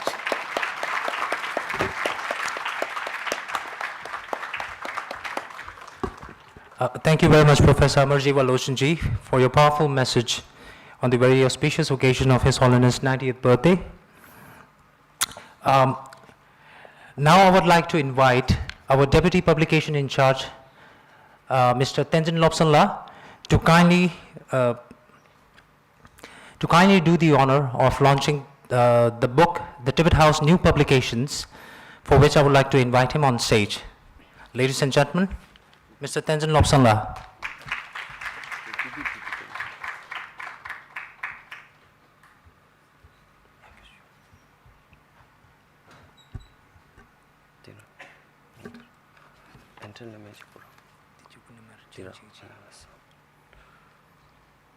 tabge tuji shage riksu chung shengi mito dugi pungchuba segi tu wgbeku shage gebo kyola chatselus. Good afternoon and Tashi Delhi to everyone gathered here. On this auspicious occasion of 19th birth anniversary of His Holiness the Dalai Lama, I'm honored to take this precious opportunity to launch a new publication by Tibet House. I'm delighted to speak about one of the Tibet House most significant academic initiative, the Thumi Samboda Scholarship and its Samboda's book series. So let me briefly introduce the Samboda Scholarship. Since its inception in 1989, the Samboda series has stood as a testament to our commitment to preserving and advancing the Buddhist and Tibetan studies through scholarly publication in both Tibetan and English. This prestigious series honors the legacy of Thumi Samboda, the 7th century scholars whose development of the Tibetan script proved instrumental in preserving Tibet's rich cultural heritage. Our journey began with our first fellowship recipient, Mr. Pemba Dorji, whose groundbreaking research on the stupa and its technology. the Tibeto-Buddhist perspective set a high standard for the scholarship program. Over the years, we have successfully published 20 volumes in this series, each receiving enthusiastic response from our dedicated readership. I'm particularly pleased to announce that in 2021 to 2023, Tibet House expanded its commitment by offering 3 new scholarships following a rigorous selection process assisted by our invited panel expert. We choose 3 exceptional candidates based on their academic achievements, research interests, and scholarly potential. We are very delighted to launch these 4 volumes of Series 21, 22, 23, and 24 on this auspicious occasion of His Holiness the Great 14th Dalai Lama's 90th birth anniversary. So the first book being launched today is authored by Venerable Geshe Kesang Tengyong. Honorable Geshe Kesang Tengyong. The title of the book is 3 eye-opening and well-known commentary on the Madhyamaka Kariki, Part 1 and Part 2 in Tibetan. Tsashi Debathasum Gongye Töchatang Mecha. This important work is published as a part of Sambodha series, volume 21 and 22. May I now respectfully invite our Honorable Chief Guest, Shri Iqbal Singh, and all the guests of honor to kindly launch these 2 volumes of the book, 3 eye-opening and well-known commentary. Ladies and gentlemen, please give a huge round of applause.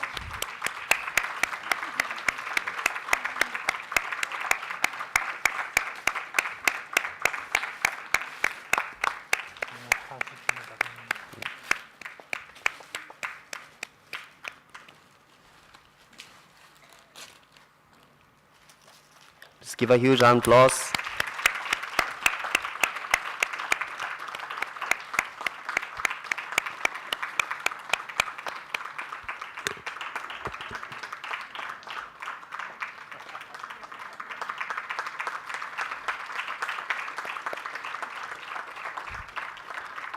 Thank you so much. Our second book being launched today is written by Mr. Shawu Tamding, a research scholar and PhD candidate at the Central Institute for Higher Tibetan Studies. The title of the book is A Study on the Rock Art and Inscription of Alche, Ladakh. In Tibetan, Lada Aji Dogu Yigitang Remucheba. This work is published in the volume 23 of the Sambodha series. I request the chief guest and a guest of honor to kindly launch this book. Ladies and gentlemen, please give a huge round of applause.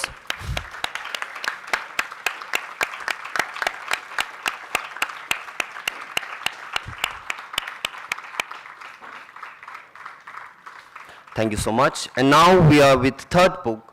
Our third book to be launched today is authored by Geshe Ngawang Topdenla.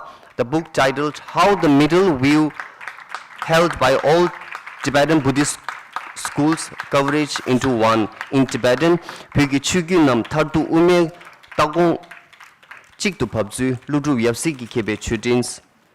I would like to request same our chief guest and guest of honor to launch this book.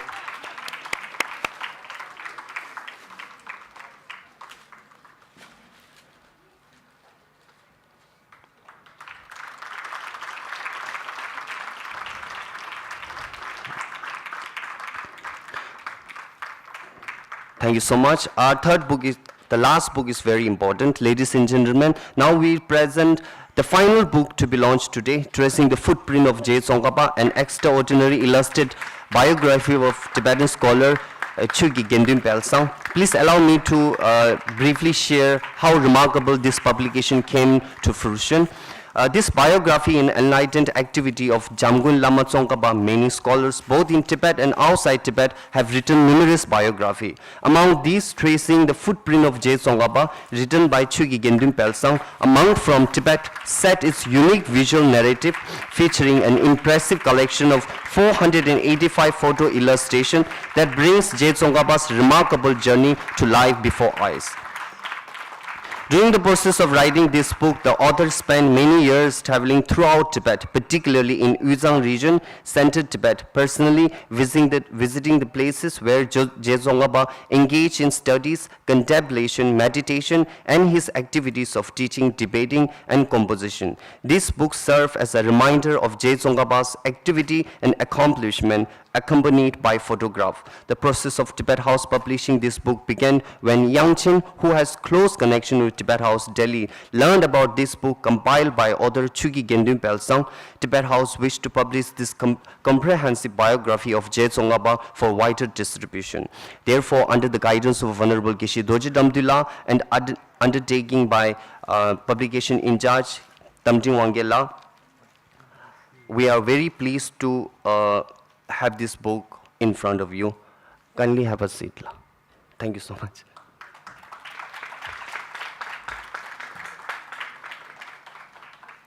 At last, I would like to announce again that Tibet House is allowing a concession of 40% of the book distribution and 35% of the 35% to Tibet House member and 20% to the student. For those interested in obtaining copies of these 5 precious books, you may place your order either by leaving your email address at the reception desk or send us email at publication@tibethouse.in. Thank you so much, and thank you so much for launching this book.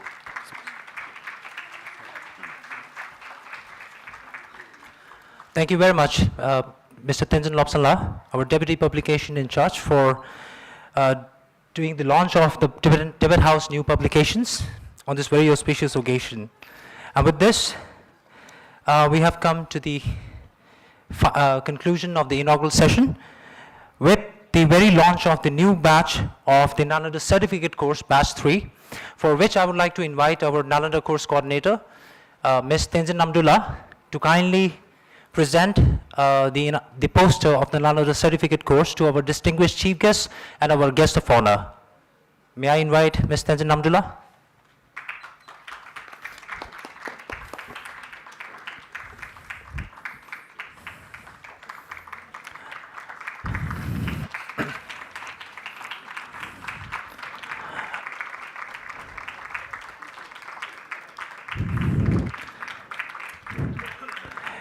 We are also delighted to announce the opening of registration for Nalanda Certificate Course Batch 3, beginning today on the 90th birth anniversary of His Holiness the 14th Dalai Lama on 6 July 2025. And the course is set to commence on 11th August 2025. Thank you very much. I request our esteemed dignitaries to kindly have a seat. And with this, we have come to the conclusion of the inaugural session, and with our in our follow-up program, we have a very special highlight, which is a panel discussion on the 4 principal commitment of His Holiness the Dalai Lama, 14th Dalai Lama, for which we have invited esteemed speakers, Ms. Neha Bhatia ji, Venerable Professor Kaveri Gill ji, and then we have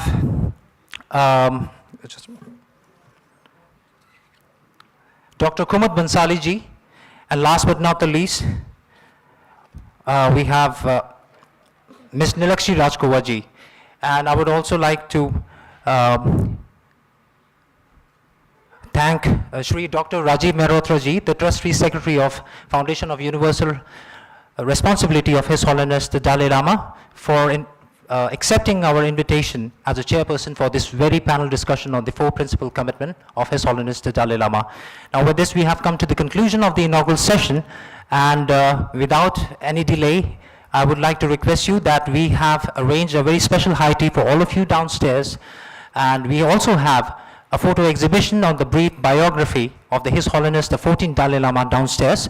So I would request all of you to kindly enjoy the history and the legacy of His Holiness the 14th Dalai Lama with the photo exhibition, and enjoy the high tea. And then the high tea will be for 30 minutes, and we'll be coming back to the auditorium to continue with the panel discussion on the 4 principal commitments. Thank you very much, ladies and gentlemen.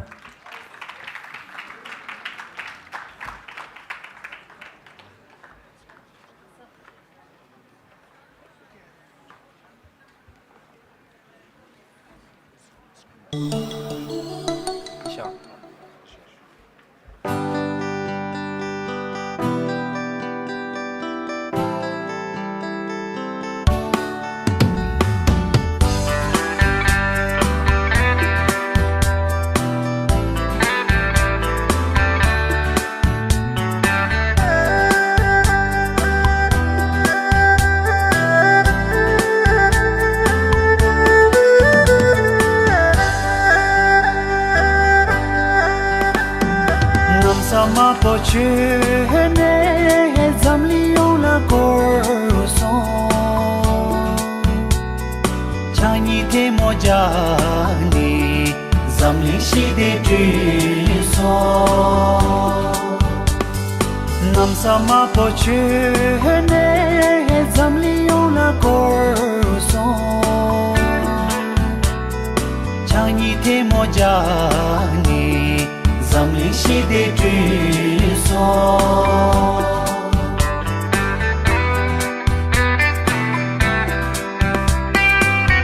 Punkininda ishe norbu Dalai Lama Punkininda ishe norbu Dalai Lama Punkininda ishe norbu Dalai Lama Punkininda ishe norbu Dalai Lama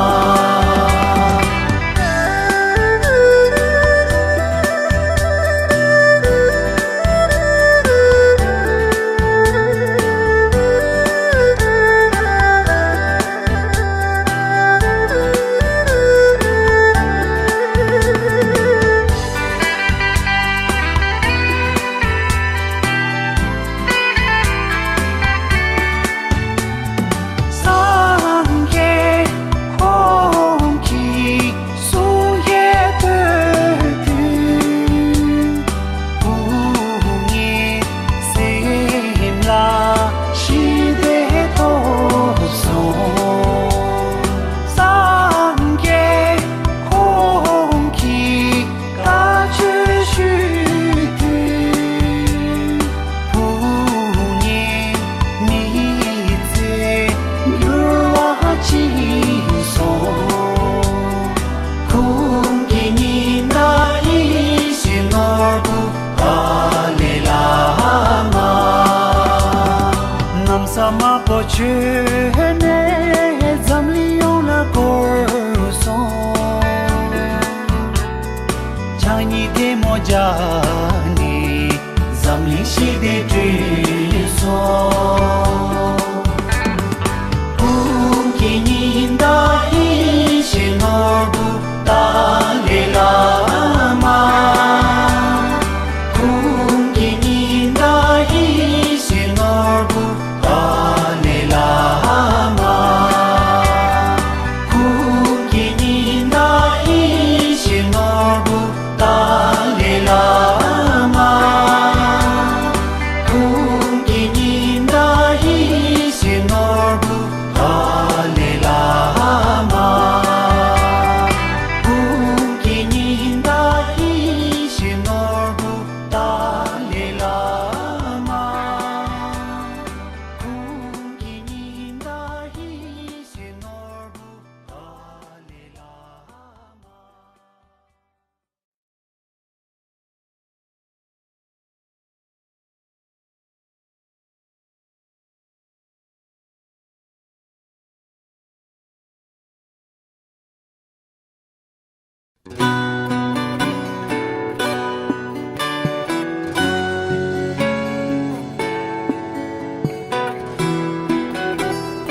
pochene zamlion la corson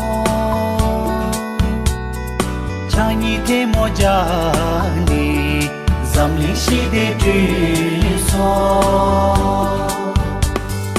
namsama pochene zamlion la corson chani te mojani zamli shide tuso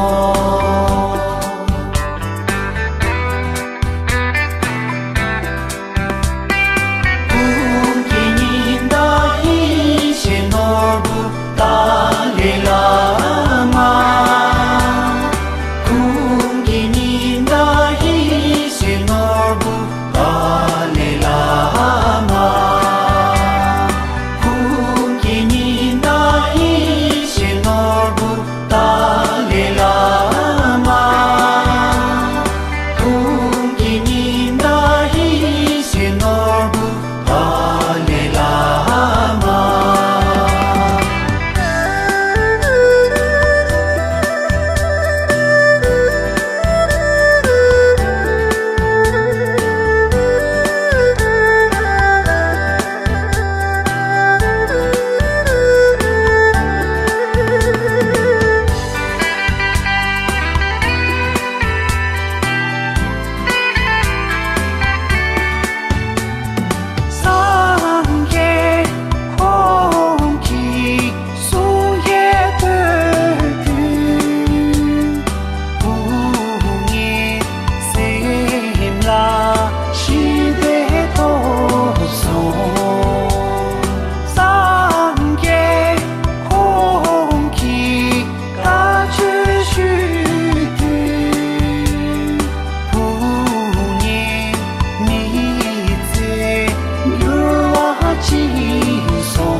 Sama pochene zamlion la corson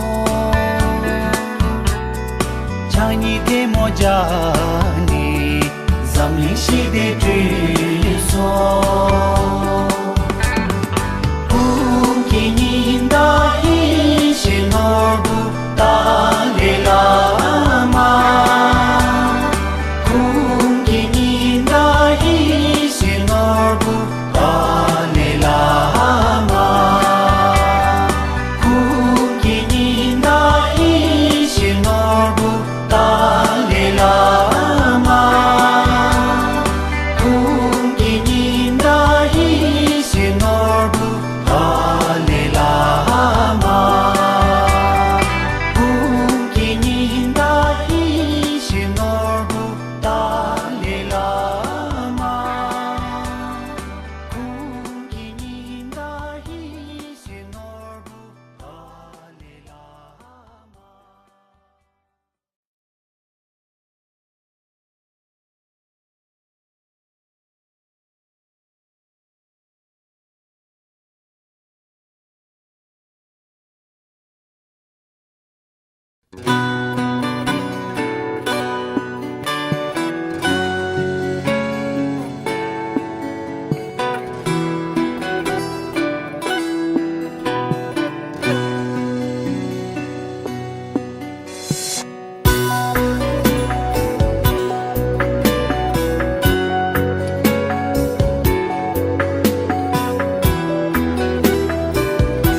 Tene Dome Chogane Tukjiche Kadinche Shebe Kyangshe Bigyu, a cultural presentation by Dome Group.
공사조 그지체래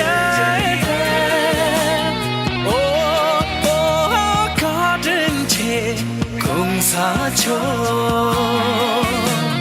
멋지 러브 땅 바르쇼 시디 속장 땅 바르쇼 공사조 두지샤 공사조 가른 채 멋지 러브 땅 바르쇼 시디 속장 땅 바르쇼 멋지 러브 땅 바르쇼是的双向单白的手。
Baga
Ni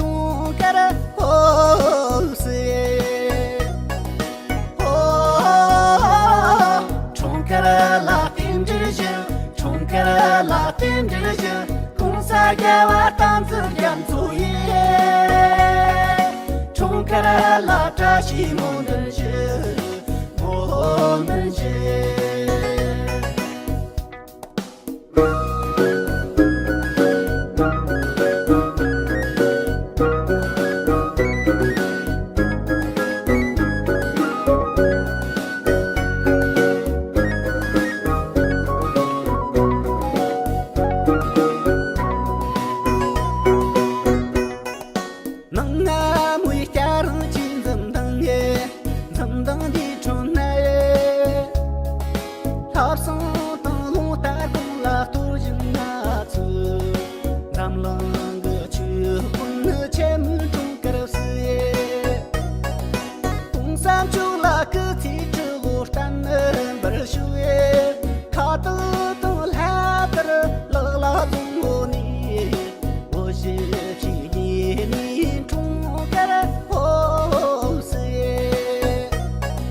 Dalai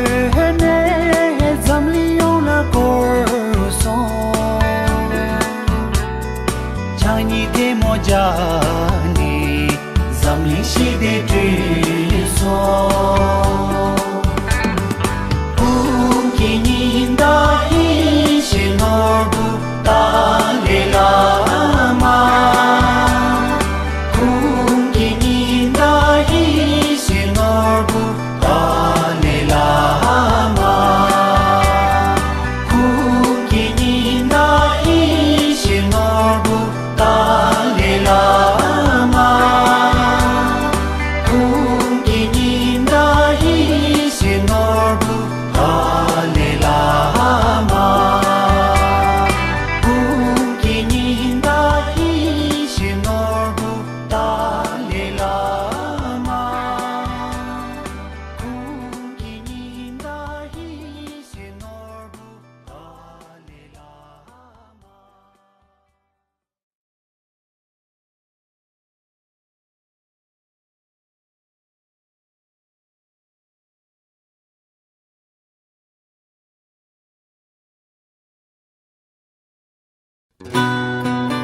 Tene Dome Chogane Tukjiche Kadinche Shebe Kyangshe Bigyu, a cultural presentation by Dome Group.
With immediate effects. Thank you.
No.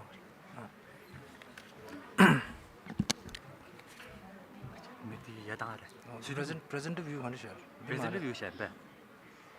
근데 kan share 그래. 이게 먼저 되어질래요다. 니 말은 내 되어지 말아 슬라이드 쇼는. Repeat present view 되시요. 먼저 present view. You would have only not good. That is the good. That the end shasta. Yamata. 대주 세디야. 먼저 치도는 굳이 축진가 대쇼알로. 나한테 고야 고침어서 분단 나한테 간데 주고는. 기다. 단데 기타 하시나? 아니 어디 오프체인데. 라스. 맞다.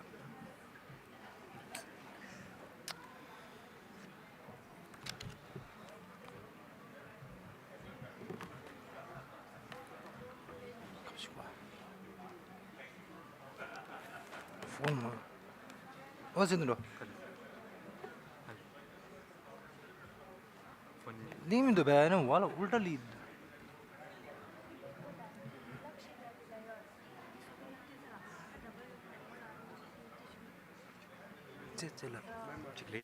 제라 스위치.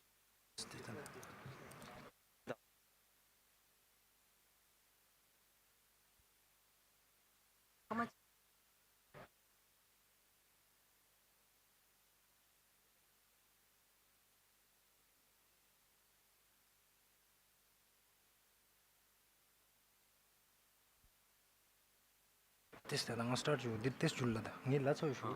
Rather switch chiro jealous. When there was a did it. Con switch. Oh, the option some da. Then get out. Yeah, there is in the soft display. Don't name Shannon. Kachi. The soft display name the pad to Jolu. Yang chiga. Oh, name the. I'm going to okay. These are the soft display. Don't name Shannon. Tell them. But then some didn't. Okay. Yeah.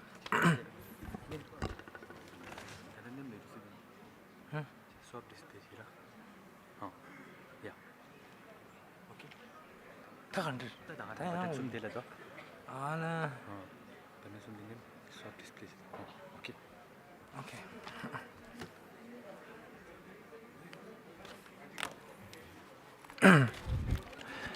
Good evening, everyone. Now, without any further ado, I would like to begin this panel discussion of the four principal commitments of His Holiness the 14th Dalai Lama on this very auspicious occasion of the 90th birth anniversary of His Holiness the 14th Dalai Lama, and for which I would like to invite the very chairperson, Honorable Shri Dr. Rajiv Mehrotra ji, the founding managing trustee of Foundation of Universal of His Holiness the Dalai Lama. Thank you, sir. And I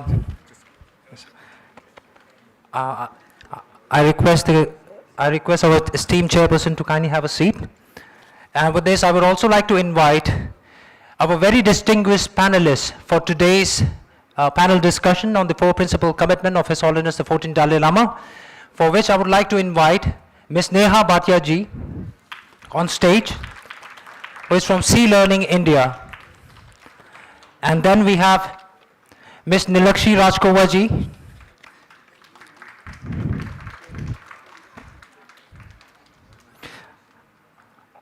the Director of Office of the Public Affairs, National Spiritual Assembly of the Bias of India.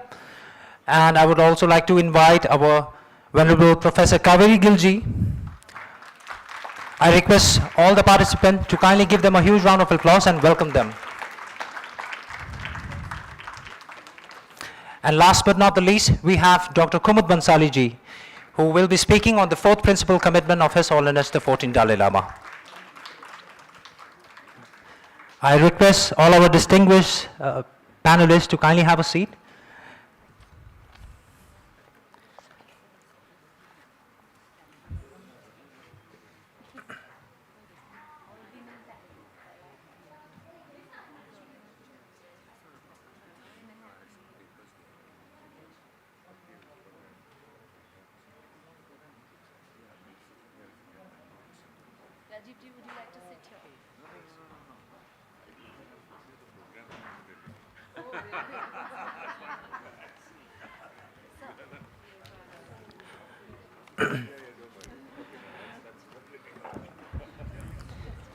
And I would like to inform all of you that Dr. Rajiv Mehrotra ji will be chairing this session, and I would like to introduce you that the four principal commitments will be spoken by.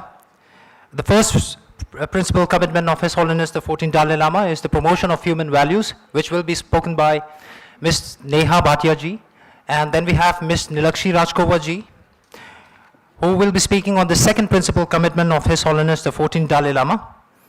And then we have Venerable Professor Kaveri Gilji, who will be speaking on the third principal commitment of His Holiness the 14th Dalai Lama. And Dr. Kumud Bansalila, who will be speaking on the fourth principal commitment of His Holiness the 14th Dalai Lama. Now, without any further ado, I would like to request our chairperson, Dr. Rajiv Mehrotra ji, to kindly proceed the session, sir. Thank you.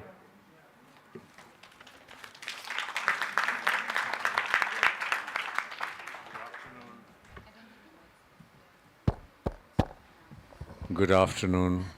Can you hear me? Yes. I first hasten to clarify that I never scaled the dizzy heights of a PhD. And the other confession I have to make in the august company of distinguished academics that I never got a first division in my life. So I am the least qualified member of this panel. Having said that, it is indeed a great honor and a blessing and a privilege to be here at a Tibet House function. And as I have often said, that I have been a great fan of Venerable Damdala, not just as a teacher, but of the Dharma, but at a personal level as being a teacher who has helped me navigate some very difficult times in my life with understanding and integrating the Dharma. So the reason I celebrate this is that very often the challenge when we're discussing the Dharma or we're discussing His Holiness, that it tends to be somewhat in the abstract and doesn't draw on lived experience. And the genius of His Holiness has been not merely in articulating the four commitments, but that Buddhism and Tibetan Buddhism in particular offers the technology, the method, and represents the juxtaposition of method and wisdom, so that the four commitments are not merely an intellectual exercise or to be spoken of from, as it were, the pulpit, but can be or need to be deeply internalized so that they begin to impact and reflect our deepest reflexive responses. So it's not enough to talk about compassion intellectually. The question is, how can we become compassionate?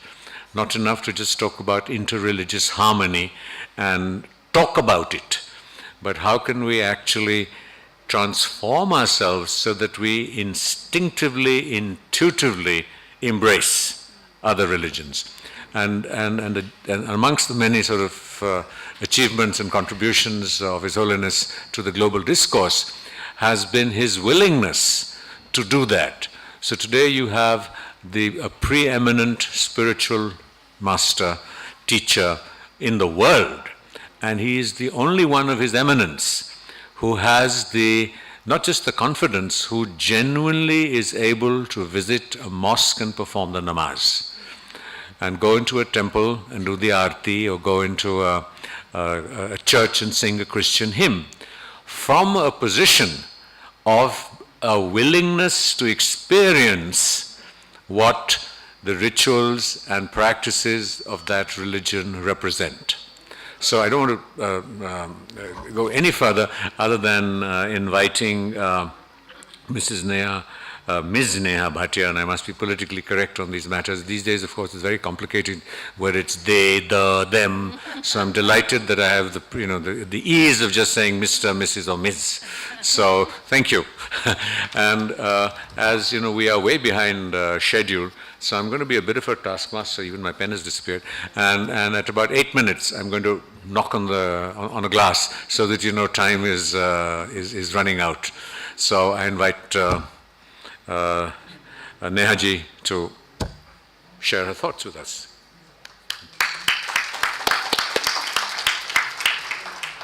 Thank you so much. Does this work now? Can you hear me now? Yeah? Thank you. First of all, like so many others, I think I share the same feeling of deep, deep, deep gratitude, and I think I feel a sense of humility sitting here, clearly with all these women who I've known. Oh, yes. Yeah. His Holiness will be very happy. He said women lead the way, and yes, women are leading the way here, at least in this panel. And I also want to just remind all of us that I once saw a video of His Holiness from one of his old birthday posts that spoke about he asking for a gift from all of us. And the gift that he was asking from all of us is to be more kind and more compassionate. And he said, that's the biggest gift you can give me. So what better day to really remind all of us on that. So again, thank you so much for having me here. Pranam Geshila. I'm also remembering everything that I actually know or I'm going to share is because of what I've learned from the teachings and the writings of His Holiness and my teacher, Geshe Lobsang Negi. So with that, I'm going to start by asking all of you some simple questions. Are you all ready? I know the chai and the snack was yummy, so that it doesn't put all of us to sleep, I'm going to ask some very simple questions. So raise your hand if you prefer drinking chai, if you like chai. Yeah. Okay. Raise your hand if you like drinking coffee. Okay. And you could raise your hand if you like drinking something else, whether it is sampa, whether it is nimbu pani, or any other drink. Okay. And finally, raise your hand if you need water to live in this world. Okay. What does this tell us about ourselves? And this is something I've learned from the writings of His Holiness. This is an example he uses very often to describe that all of us, while we may have different preferences in our life, what connects all of us is fundamental needs that all of us have as human beings. Water being one of them, but on the other hand, kindness and compassion being the other, right? And all of us as human beings share this common need, this fundamental desire to be happy, right? And if that's the case, then why is it that all of us, on the appearance, when we appear so different and start to think differently and use that to divide not just our hearts and minds, but also then create such divisions that we become physically distant from each other as well, right? And that's a question to ponder. So what I'm actually going to do is bring to light something that is central to us, right? Which is identities that we live with. And our most fundamental identity as a human being is something that we forget. And all the other identities that we live with, whether it is that of a woman or whether it is that of a being of a certain religion or somebody who represents a particular community or country, etc. And all of these divisions or layers, as you may call it, when we put them on top of our seed identity, unfortunately, we forget that this identity of us being human, where we can all practice the values of being a human, are compromised. So what I'm really going to do is quickly talk about two things.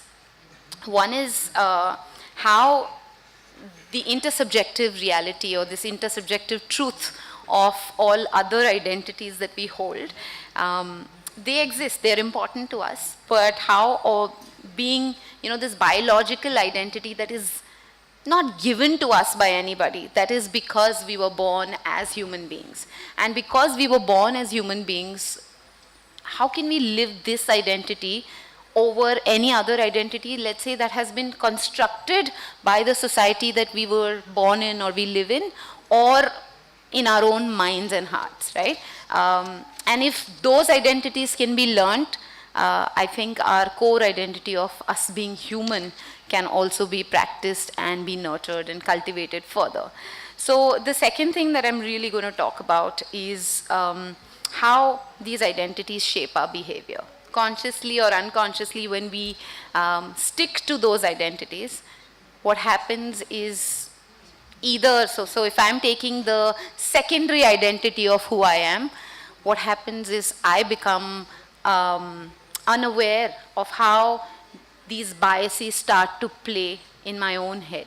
And when these biases start to play in my own head, practicing human values is something that gets compromised.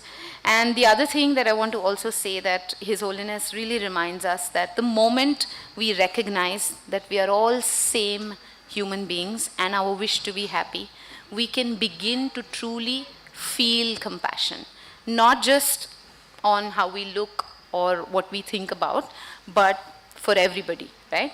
So one of the most central commitments, which is the first commitment of His Holiness in the promotion of universal human values, is something that, at least for me, I view as a call to return to that original identity, to that biological identity, which is objective, which is not a subjective identity that I hold.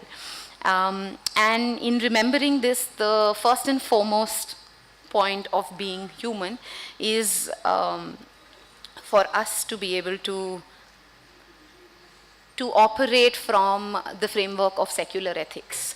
And the program that we offer here in India, which is Social Emotional Ethical Learning, and CBCT, which is Cognitively Based Compassion Training, teaches these skills. So what it's essentially trying to say is that all of these skills can be learned, they can be cultivated, and they can be learned early. So children as young as 3 or 4 can start to learn these values and these skills, because children are picking up very much from the adults around. And when we say that, for us as adults, it becomes an additional responsibility, as Rajiv ji said, to embody these skills, right? To embody these human values. And through education, we can raise a generation. And I've written this in my notes because I really truly believe that we need to start young, we need to start early. So through both the programs, this is what we are trying to do. And today, as I sit here and as I conclude my remarks, I just want to say that my commitment, at least in being able to do this, to return to my primary identity and to be able to practice and cultivate skills and values that enable me as a human being rather than any other identity that can take the driver's seat, is something that I'm going to do. And as I sort of close, I just want to say 2 things. One is that all of us have the ability to switch between these identities. All of us have had times when we have either elbow pushed someone and taken a seat, that one last seat, and we've also had opportunities where we've offered that seat that we've already had to someone else. So that ability to operate as a human being is something that all of us know how to do, but maybe sometimes we forget. So how do we keep reminding ourselves to do that? And let us not divide based on the identity. Let us unite basis the identity that we were born with. And that's something I really, truly believe in. Perfect timing. Thank you.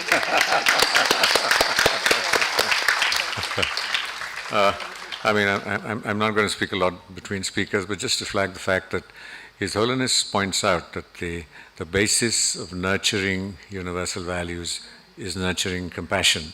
Yeah. And the basic methodology for doing that is a very common Buddhist practice called exchanging oneself with others. So you begin to, traditional modern psychology says, for example, that you visualize golden light coming into you and it clears all your pain and suffering. And so this practice, rather more challenging, is that you take on someone's suffering and pain and take that black light of their suffering into your heart. It pierces your sense of self and it goes out and heals the other person.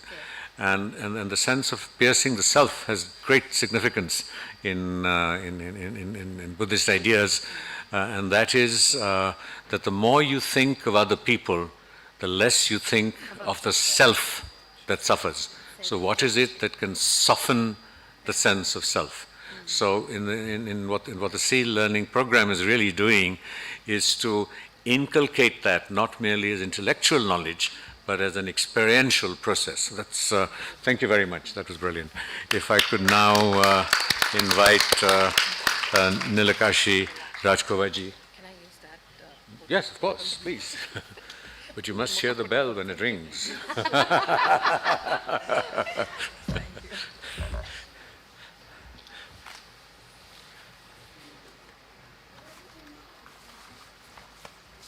absolute delight to hear you, Neha. That was beautiful. So, good afternoon once again. Respected dignitaries, esteemed panelists, and dear friends. It is an immense honor to join you today in celebrating the 90th birthday of His Holiness the Dalai Lama.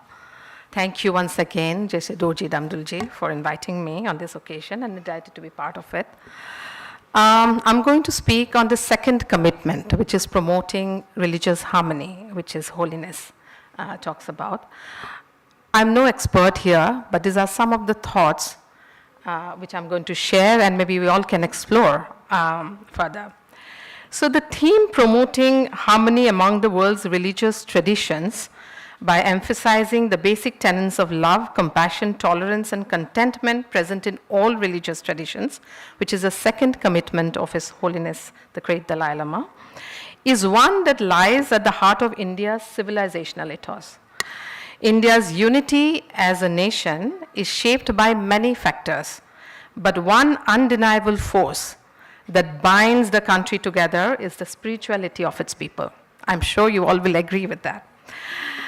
This spirituality finds expression in a culture that values human beings as a creation of the divine, is open and accepting of all people from all backgrounds, that views in all living beings the reflection of the sacred and therefore enjoined respect, gentleness, and non-violence in all relationships as the ideal way of life.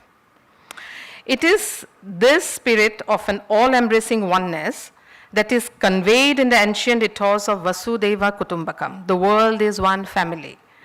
This ethos implicitly envisages that the unity of the nations will be a stage in the process of the progressive manifestation of the spirit of oneness in the social and political realm.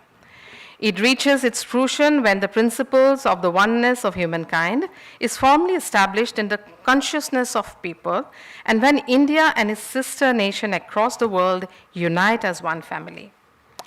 Dear friends, in recent decades, there has been a global rise in religious fundamentalism. Voices advocating for religious extremism and intolerance have become more prominent, increasingly influencing political and social spheres. And in many countries, they are now dominant public discourse. This has created an atmosphere of confusion around the concept of religion, where its unifying and constructive role has been steadily obscured by the tendency to view it solely through an identity lens. India, too, has not been immune to it. And these challenges come at a time of great uncertainty in the world history, when the need for internal unity is vital to successfully navigate the waves of present and impending crises that can gravely undermine the nation's progress, including the global pandemic, increasing geopolitical stability and war, economic recession, climate change, terrorism, and global food and energy crisis. So the need of the hour then is for a constructive discourse involving leaders and representatives of all religions in India on the role of religion in contributing to social harmony. I think His Holiness Dalai Lama always talks about it. The ground for such a discourse must be laid by clarifying the fundamental nature and purpose of religion as a system of knowledge and practice, and common foundations of all religions. I think we all need to look at the common principles of all religions. Such a discourse must show a practical path forward for inter-religious collaboration in contributing to the progress of the nation. Preserving these traditions of inter-religious fellowship and perpetuating them requires efforts from individuals, communities, religious leaders, and institutions of society, such as the media, education system, and the state. However, such efforts can close in on themselves if inter-religious unity is considered an end in itself and is not viewed in the context of society's needs at this moment in history. Unless united commitments are driven by a common objective to contribute to the transformation of society and to ever-increasing material and spiritual prosperity, unity can become a pretext for passive conformity with the status quo, with all its attendant challenges and injustices. The most secure basis of interreligious harmony does lie in religious communities coming together to apply spiritual principles common to all religions for building a more united, just, and prosperous world. Dear friends, addressing the complex and unprecedented challenges of the 21st century will require the masses of humanity to make deep changes in their patterns of thought and behavior, and willingness to make profound sacrifices for the collective well-being. The kind of structural and systemic changes that are needed to become more just, united, and to restore our balance with nature will require selfless efforts from the masses of humanity on a scale and for a duration never before witnessed. History bears witness that other than religion, no other power on man-made ideology has been capable of stirring the depth of human motivation and calling forth the spirit of nobility, sacrifice, and initiative needed to achieve such an objective. The world today is in dire need of the power of religion to once again course through the veins of a beleaguered humanity and to stir a common collective response to humanity's challenges.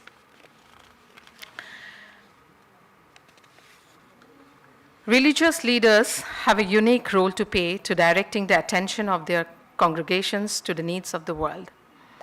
Many heartening examples of religious leaders coming together to rally their congregations around a native drive to address common challenges could be witnessed during the worst phases of the COVID-19 pandemic in India. 25 religious leaders and representatives of interfaith movements in India issued a joint statement to the followers of all religion in India to reiterate those principles common to all religions that have the greatest bearing on people's response to the crisis. The statement, which was issued as an initiative coordinated by the Baha'i community of India, called upon adherents of all religions to unite in a common commitment to 4 spiritual principles that have the most relevance to this crisis. Recognitions to the oneness of religion, which His Holiness the Dalai Lama always mentioned. See everyone as one. The second principle, the selfless and sacrificial service to the common good. Dear friends, we need to sacrifice for the collective well-being of humanity. The third principle, which has been highlighted in that statement, was complementarity between science and religion.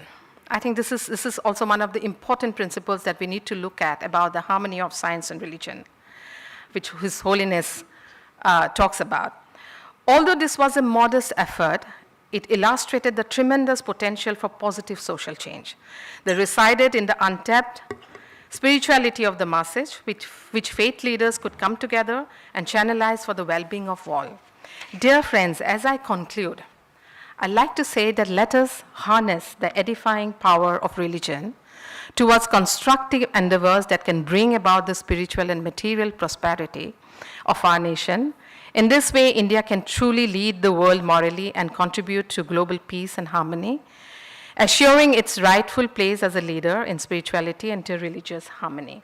And that's how the second commitment, which His Holiness talks about, of religious harmony, we can bring it up. Thank you. Thank you very much, Nilakashiji, for a very eloquent articulation of some of His Holiness's ideas. But I think that His Holiness has taken this as a significant step further. And we're no longer talking about religious harmony. We're talking about celebrating diversity. And His Holiness has, again, in the tradition of Ramakrishna and many other saints and sages of India, suggesting that each one of us has a different mental disposition, and so we need a different mental diet. And the minute we recognize this, then we are able to live in far greater comfort with what seems at odds with our systems. Then he's also sought to emphasize that every religious tradition, including agnosticism or atheism, which is not really religion in that sense, has its moorings in a particular socio-cultural setting. And we need to acknowledge that. So one of the challenges is that when we see differences, we have to recognize, while there is this unifying principle, that there is a reason and logic behind those differences. And the minute we can assimilate and internalize that, then the starkness of those differences disappear. Delighted to welcome a very dear old friend, fellow traveler, and I have to confess, she's a nun who I can still give a hug to. Kaveri Gill. Hello, Lars. Can you PowerPoint that? Need PowerPoint.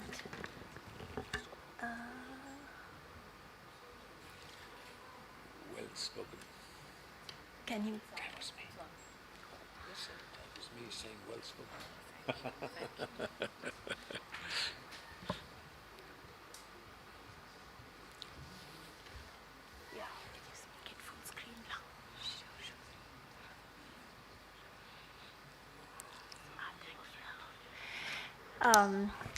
Good evening, and Tashi Dele. Respected Venerable Geshe Dorji Damdullah, my teacher at Tibet House, the respected chairperson, Rajiv La, who actually, in a way, my mother was attending His Holiness teachings, and I also got admission in Foundation for Universal Responsibility more than 15 years ago. So I'm full of gratitude to you, esteemed panelists, and a wonderful audience here today. We are gathered for a most joyous occasion of the 90th birthday of our one and only His Holiness the 14th Dalai Lama. I have had a lot of cake in the last days, and therefore I must earn that by saying a few words, and I'm very grateful to Geshe-la and Tibet House to give me this opportunity. As recited this morning, enthused by great compassion, you taught the Immaculate Dharma to dispel all erroneous views. To you, the Buddha Gautama, I pay homage. This is a verse from Arya Nagarjuna's Mool Madhyamika Karika, and the photograph is of his cave in Gaya district. Compassion alone is seen as the seed of a victor's rich harvest, as water that nourishes it, and as the ripened fruit that is the source of long enjoyment. Therefore, at the start, I praise compassion. This is Acharya Chandakriti, who opens a text that is really about the wisdom of emptiness, but he begins with a homage to compassion because it is central at the start, beginning, and end of the journey. And today we are celebrating a year of compassion in honor of His Holiness. So this is His Holiness. As somebody mentioned earlier, he was enthroned. He was recognized at 2, enthroned at 5. And in his recent political autobiography, Voice for the Voiceless, which is available outside as well, he notes that of all of these 4 commitments, the one that he inherited rather than chose was the commitment of Tibet. And it's his most intimate charge, and it's the one that, as Venerable Geshe-la mentioned earlier, is the injured finger. And there he says that the issue is about a people's need and right to exist with a distinct language, culture, and religious heritage. Since the people inside Tibet have no freedom to speak out, it has fallen to me, especially since I came into exile in 1959, to be the voice of the voiceless. I am going to quote a lot from this book because I have taught this book. I teach a course called Great Powers and Nonviolence as principle and strategy.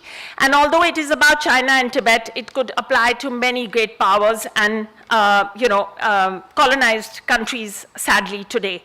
So one thing that I want to mention, Professor Vivek Sanojaji, as always, his eloquent self, connected the 4 commitments by saying that they are all about love and compassion.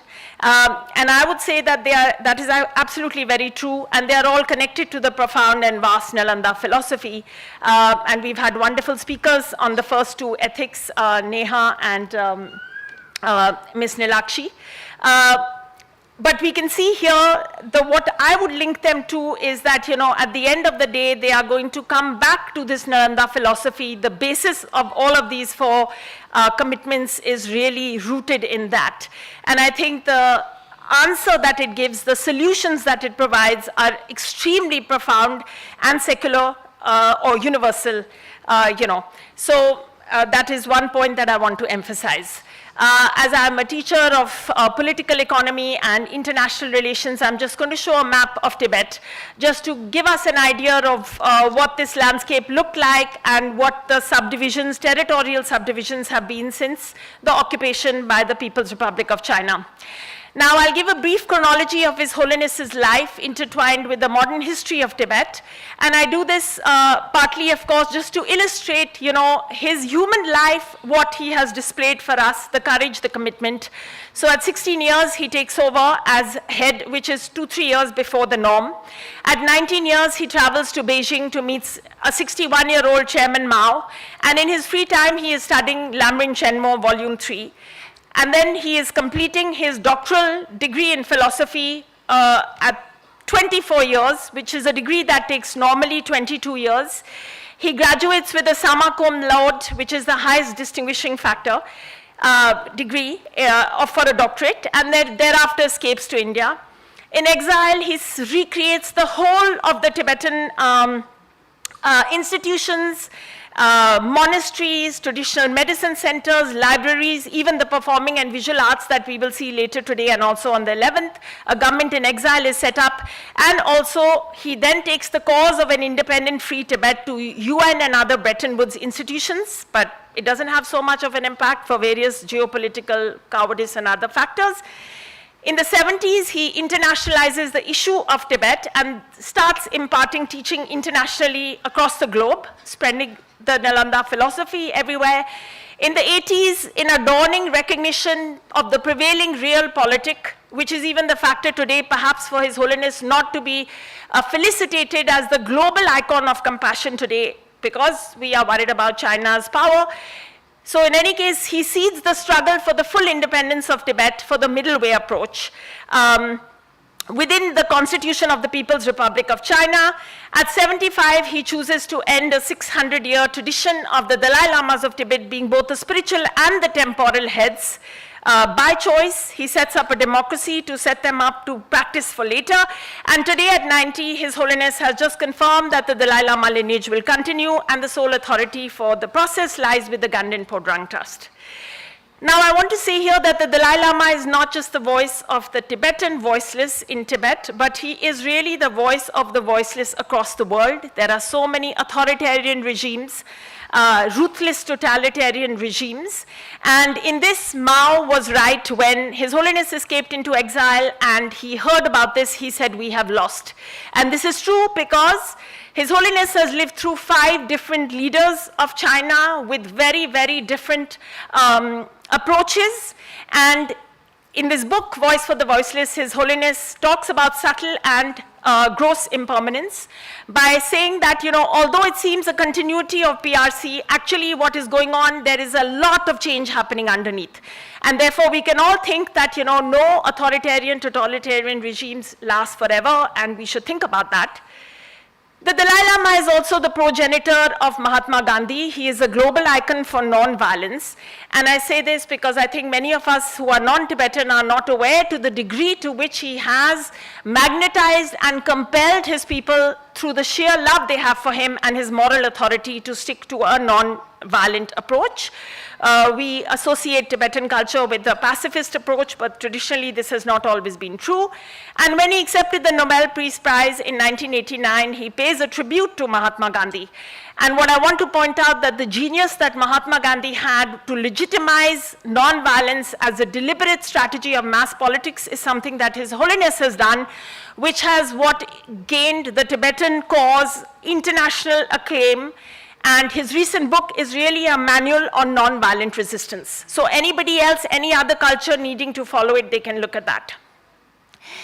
The final ground, as Rajiv ji was saying, and Venerable Geshe-la said in the morning, and we would all who know His Holiness is philosophy, the final basis is really non-violence and compassion, which he has lived through the most difficult circumstances. And as Rajiv La was mentioning, the 2 wings of method and wisdom, this idea of non-harm, which is based on a recognition of the nature of our interdependent reality, where the means are as important as the ends, these are the 2 non-negotiables that really form the core of the Buddha Shakyamuni's teachings, and they don't require blind faith. Why is this radical compassion? Because the depth and stability of compassion that can be trained, as Neha was mentioning and others, it is not just what you're born with, but you can keep training in it.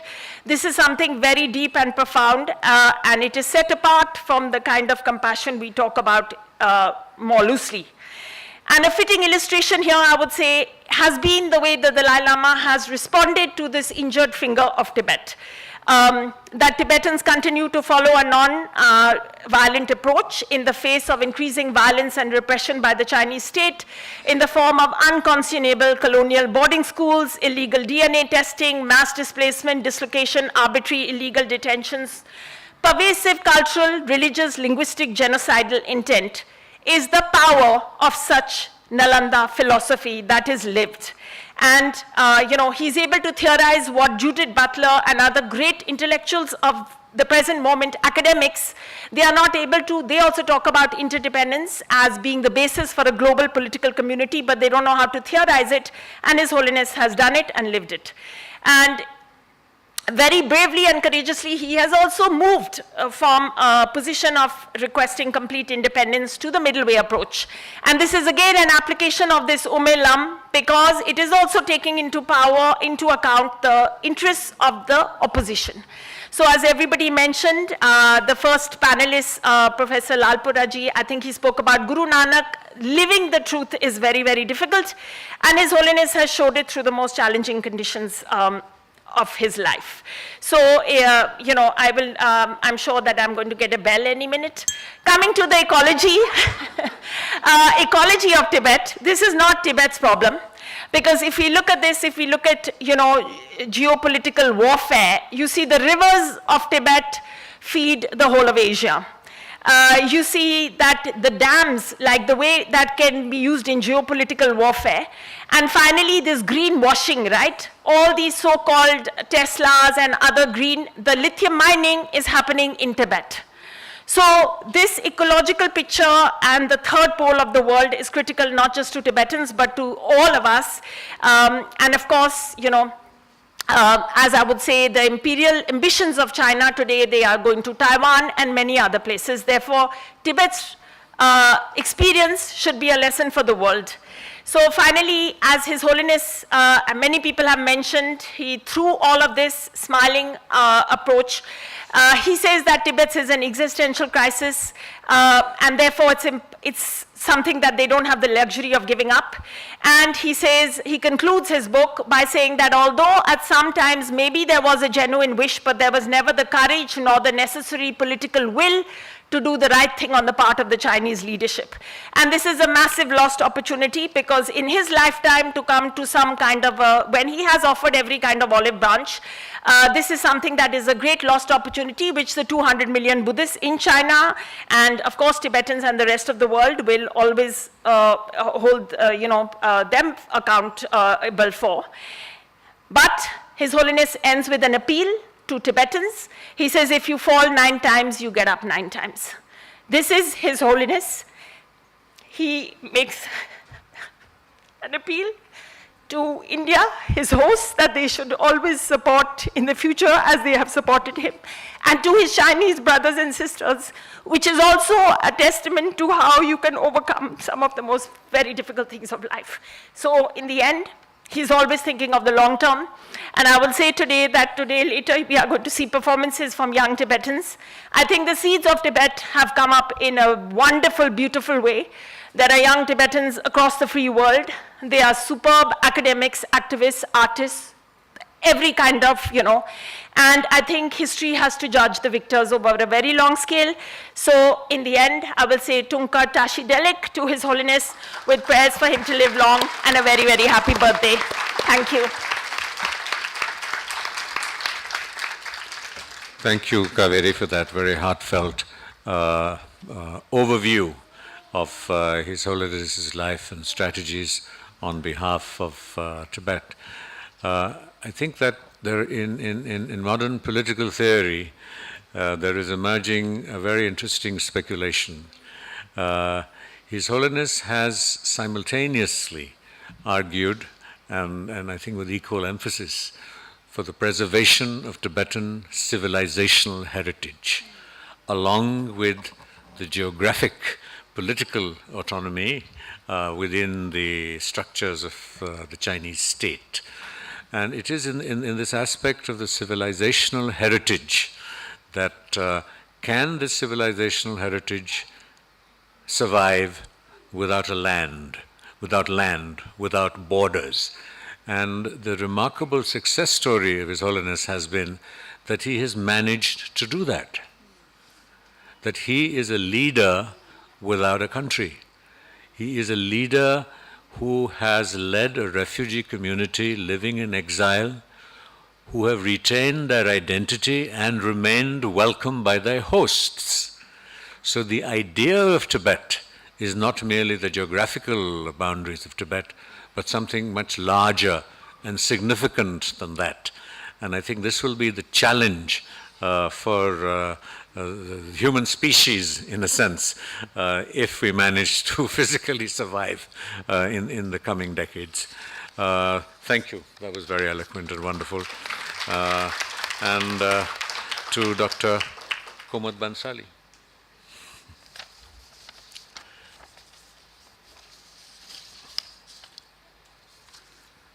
You know, I have to confess, with all these doctors and the sort of the challenges of gender equity operating in reverse, I'm getting a real world check.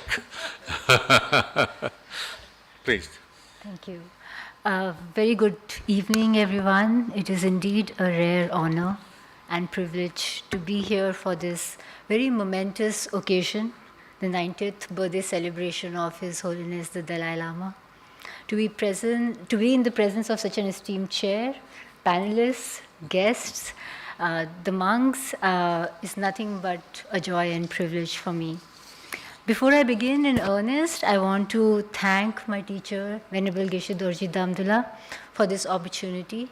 It is because of Geshe-la's constant guidance and tireless teachings that I'm convinced that regardless of the external hardships, a heart filled with compassion and a mind geared towards wisdom can find a firm and sure footing regardless of the depths it is pushed into. I also want to thank the vibrant and young staff and volunteers of Tibet House for always putting together well-organized events with so much grace and genuine care. So we have heard the three previous esteemed panelists speak about the first three commitments of His Holiness the Dalai Lama: universal human values, religious and interfaith harmony, and preserving the Tibetan culture and its unique environment and ecology of the entire planet. The responsibility I have been entrusted with is to share about His Holiness's fourth commitment, and I was telling Venerable, I'm not sure why I'm considered worthy of this honor, but I will try to make best of it and make sense of it as someone who has been educated in modern education and someone who's also been enrolled in Nalanda Masters and Diploma courses since 2016. So coming to, in the fourth commitment, His Holiness speaks about creating greater awareness and interest in the value of ancient Indian knowledge among the Indian youth who are trained in modern education. I would further posit that these two are not only compatible, but also they complement each other. In my talk, I will first speak about the cherished values of karuna, compassion, and peace, non-violence, ahimsa, as illustrated in the Nalanda tradition. Before I go there, some historical context setting is necessary, where I situate the relationship between India and Tibet that goes back to 2nd century AD. It was through the legacy of Nalanda scholars and philosophers that Buddhism in Tibet was shaped and influenced. Historians like Professor Robert Thurman, Professor John Powers, they talk about this. So among those various philosophers, we know that Arya Nagarjuna, Acharya Chandrakirti, Bodhisattva Shantideva, Acharya Vasubandhu, Arya Sangha, and several other philosophers and logicians were trailblazers who were at Nalanda University at various temporal periods. In the Nalanda Masters course, we study about 17 Nalanda Masters, and the works of many we also study in depth and detail. So why this context setting is important? Because it points to the rich exchange between India and Tibet that goes back to 2nd century AD, and it continued till 4th, 5th, and 6th centuries. Today, much of what we know and are able to study is due to the tireless efforts where we can access translations, commentaries written by Tibetan teachers, translators, and thus this fourth commitment by His Holiness and his motivation to bring back to India what was exported from here in the first place. So we must not forget that this historical milieu was also defined by other competing philosophical schools from the non-Buddhist traditions. So Nyaya, Vaisheshika, Sankhya, Purva Mimamsa, Uttara Mimamsa, Nirgranthas, Charvakas, all these philosophers from all these traditions were in constant debate with each other and amongst themselves. It was through the use of dialectical reasoning and systematic inquiry that created a vibrant atmosphere of learning and scholarship.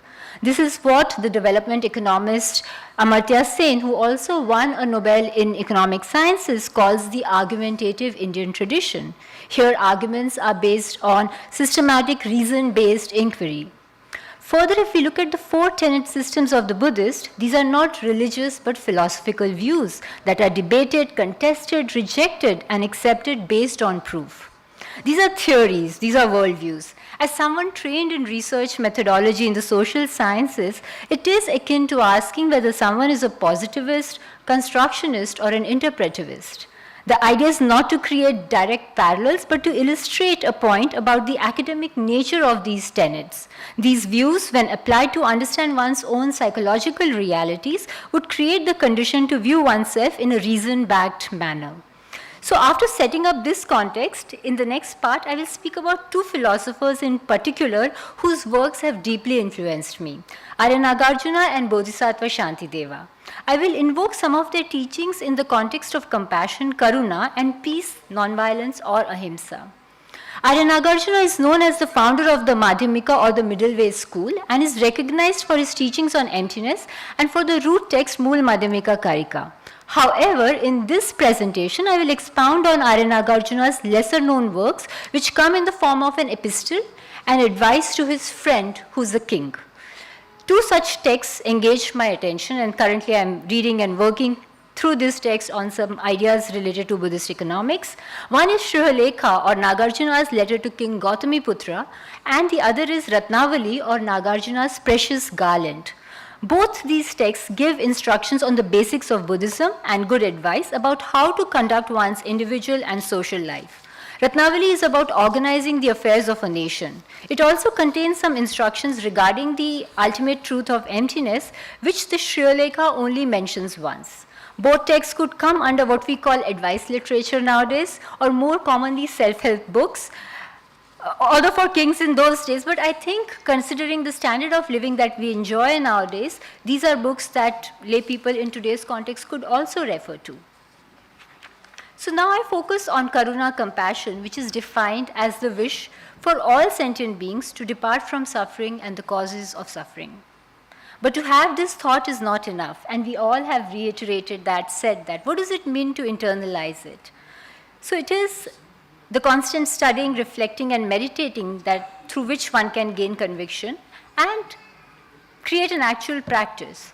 So Arya Nagarjuna called this practice limitless meditation because its object, sentient beings, is limitless. But it also goes to include loving kindness, which is Maitri, joy, mudita, and equanimity, upeksha. These form the four immeasurables. In the context of peace, Arya Nagarjuna in the Ratnavali, verse 458, writes about the individual effects of several virtues and points to concentration as a means to attain peace. Concentration or meditative concentration. So now I come back to compassion, and I will quote, and this is to illustrate and underscore the importance Arya Nagarjuna gives to compassion. From giving there arises wealth, from ethics, happiness, from patience, a good appearance, from effort in virtue, brilliance, from concentration, peace, from wisdom, liberation, from compassion, all aims are achieved. Then the question arises, how to cultivate compassion? And here I move towards Bodhisattva Shantideva's work. Bodhicharya Avatara, the guide to the Bodhisattva's way of life, or the way of the Bodhisattva. Here, Bodhisattva Shantideva enumerates the 6 perfections, just as we see in Arya Nagarjuna's epistle. He also provides steps to cultivate and practice compassion. Bodhisattva Shantideva's advice is to equalize self and others, as Rajiv Ji was also saying, and to exchange self and others as techniques for cultivating compassion. How to do this requires learning, reflecting, and meditating, the 3 pillars of any inquiry, along with engaging in acts of compassion based on the needs of the sentient beings, and also understanding our own possibilities and limitations. I now come to the final part of my presentation to talk about how these qualities can be cultivated by developing our understanding of the mind through Buddhist psychology and complementing it through the training, which complements the training we undergo in the modern education system, such as the qualities of critical thinking and skepticism. The Buddha himself said, and it's just not about modern education, the Buddha himself said, just as gold is tested through burning, cutting, and rubbing, likewise examine my words thoroughly and only then accept them, not merely out of respect for me. Buddhist psychology enables, through first-person empiricism, a means to understand how our minds work, its way of viewing, reasoning, and cognizing the world. When we arrive at an understanding of the self, the I, and the world, others, around us through a reason-based approach, it gives us the training and opportunity to see the self as it truly is. We do not embellish it, nor do we undermine it. In the Nalanda studies, emotions are also mental states, and all mental states have cognitive and feeling dimensions.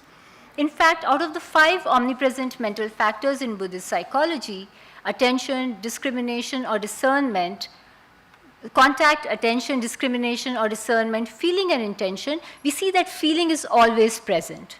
In his book, Beyond Religion, Ethics for a Whole World, His Holiness gives an example that a cognitive mental process as simple as counting from 1 to 10 is also regarded as having some kind of feeling tone. And there are 51 mental factors which are divided under 6 headings. And I invite you to come for the NMC courses, NDC courses, and learn these in detail.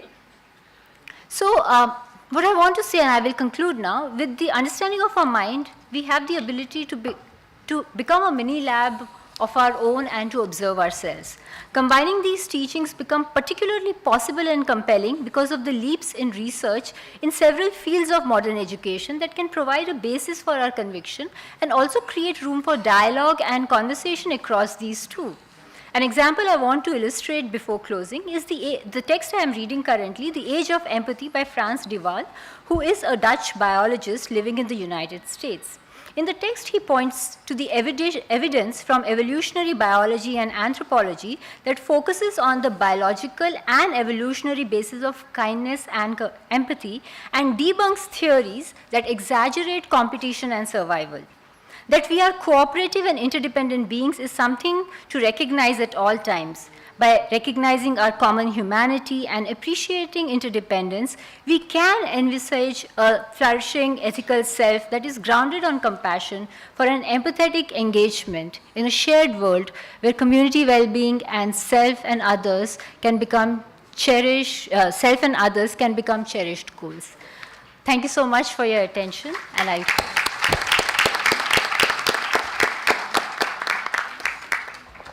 Gosh, now comes the challenging part to sort of sum up for erudite speakers. Just to flag a few thoughts. And initially, His Holiness had identified 3 commitments. And he added the commitment first. It was articulated as the Nalanda tradition. And then he sort of, with further reflection, it was further refined to talk about India's civilizational heritage.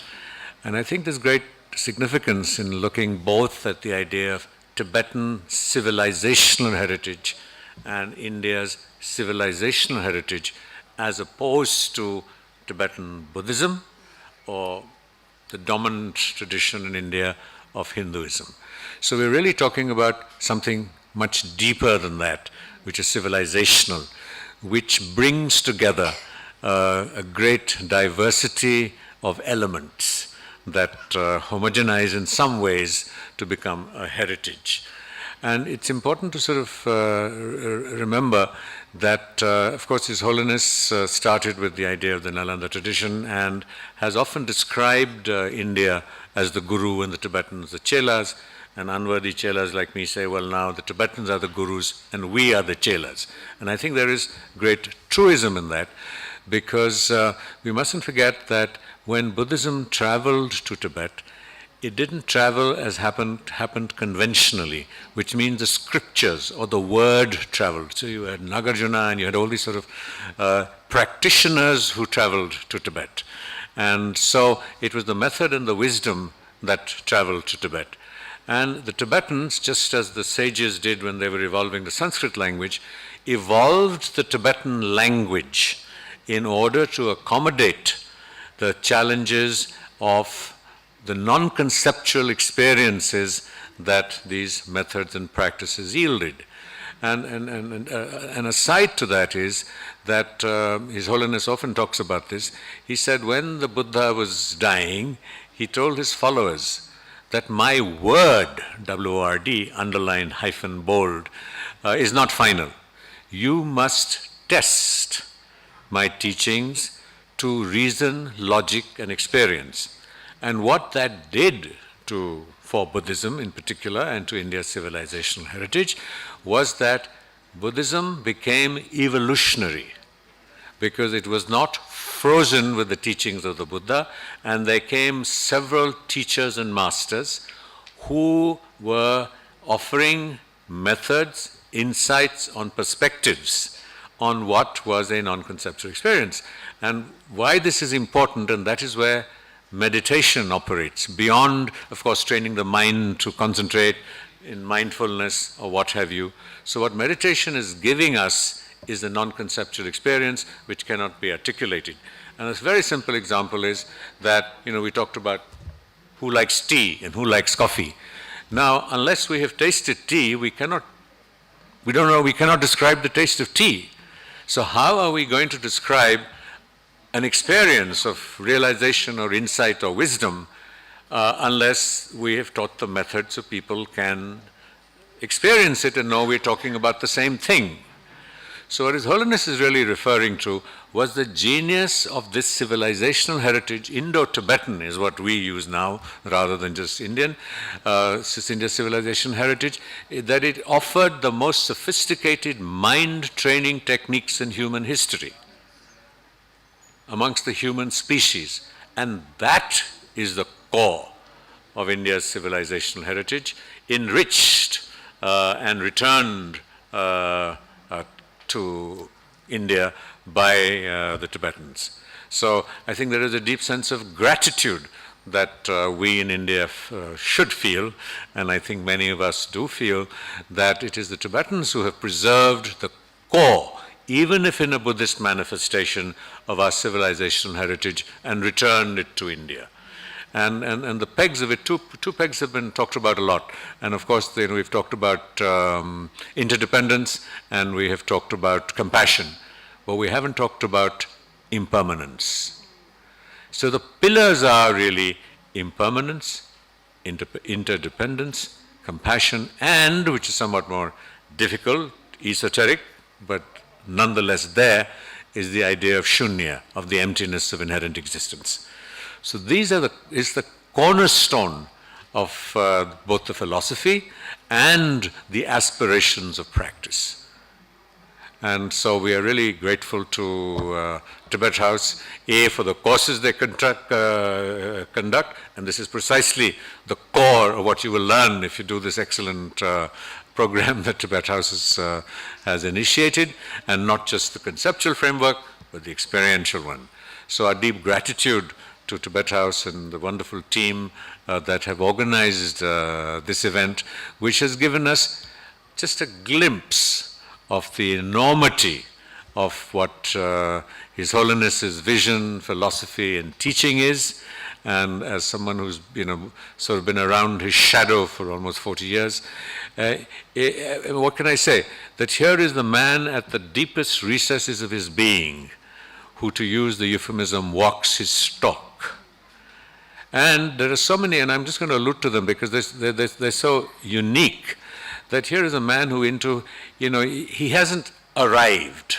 I mean, I don't know what's happened post-COVID, but certainly, prior to that, here was a man who was engaging in 5-6 hours of meditative practice every day. And many of us think we've arrived. And so this whole aspect of the journey is the destination, the constant engaging in practice, practice, practice, practice. So he isn't someone who just says, we ascribe that, we believe that he is Avalokiteshvara. But that's not the way he lives his life and he functions. And many of those teachings, he would receive oral transmissions from monks younger than himself. And that there's no sense of that entitlement that, I am now the Dalai Lama, I have arrived. And it's much more than a cliche when he describes himself as a simple Buddhist monk, because that is his experience of himself. And we may ascribe other qualities to him. And, even on the issue of reincarnation, I mean, there is such a deep humility that if you ask him, are you the reincarnation of the 13th Dalai Lama? There will be a question mark. And I think it's something we need to reflect on when we're talking about succession. This is an issue coming up, that what is reincarnation? How is it different from rebirth? And I just leave this thought to you, because the understanding of reincarnation, and this is something maybe Geshe Damdullah will explain to us more eloquently at some other occasion, what is it that reincarnates? So is it Tenzin Gyatso, the monk, the he, the I? So what is the continuity that unfolds? And he has demonstrated while announcing this whole process of that the next Dalai Lama will be born in the free world, etc., etc., etc. It is the principle of reincarnation that the West allows the Tibetans because they think it is some quaint little practice that the native should be allowed to practice. There is a very substantive logic and reason to the continuity of consciousness or subtle mind that enables a bodhisattva, and I'm sure everybody here knows what bodhisattva, the aspiration is, that here is whatever, subtle mind, a motivation that carries forward, or an imprint, or I can't explain it. Even I haven't experienced it, let's try to experience it, is that is what is carried forward. And that gives it a legitimacy that a Chinese communist regime cannot establish through the picking of little notes and names from an urn. And that gives it a certain credibility. So even when a king abdicates, as has happened, say, in Bhutan, to his son, it is to his son. Here, His Holiness is yielding to succession, consciously out of choice, and has abdicated the political authority of the institution of the Dalai Lama, so that now this process is manifest in purely spiritual terms. And that takes away a very powerful argument that the Chinese have tried to use, and they have argued that we will not negotiate with the Dalai Lama, we will only negotiate with the Dalai Lama because he represents both. So the gravity of what he has done is enormous. And I think this also is a part of this heritage that we are talking about. So thank you very much, Damdullah, for giving us the opportunity and the space to meet and interact and to learn from you and to learn from each other, with deep gratitude for the work that you do and the work that you do in preserving the Indo-Tibetan civilizational heritage, most of all, I think certainly in our community in an accessible form. That is Tibet House's singular contribution, I think pretty much all over India. Yeah, thank you very much. Thank you very much, distinguished chairperson, Dr. Rajiv Mehrotra-ji, for your wonderful words of appreciation and the very wonderful insights, which definitely sums up a conclusion on this very panel discussion on the 4 principal commitment of His Holiness the 14th Dalai Lama. Thank you, sir. And I would also like to thank our distinguished speakers who has been speaking on the 4 different principal commitment of His Holiness the 14th Dalai Lama. And I would also like to appreciate and thank them for accepting our invitation and to be present here and give us this memorable takeaway after we leave from this auditorium. Well, thank you very much, everyone. And now, may I invite our director, Venerable Geshe Dorje Damdullah, to kindly come up on stage and offer the souvenir and the white scarf to our distinguished speakers for today's panel discussion. Ladies and gentlemen, please welcome our director, Venerable Geshe Dorje Damdullah.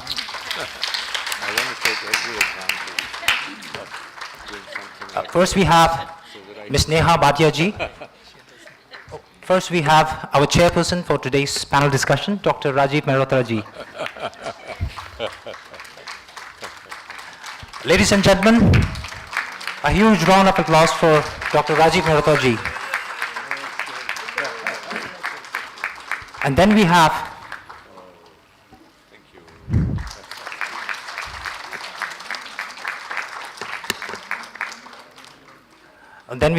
Ms. Neha Bhatia ji from Sea Learning India, who has spoken on the first principal commitment of His Holiness.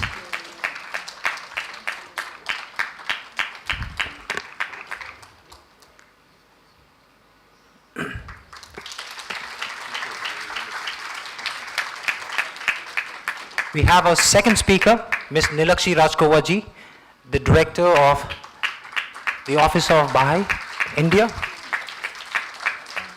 who has spoken on the second principal commitment of His Holiness the Dalai Lama.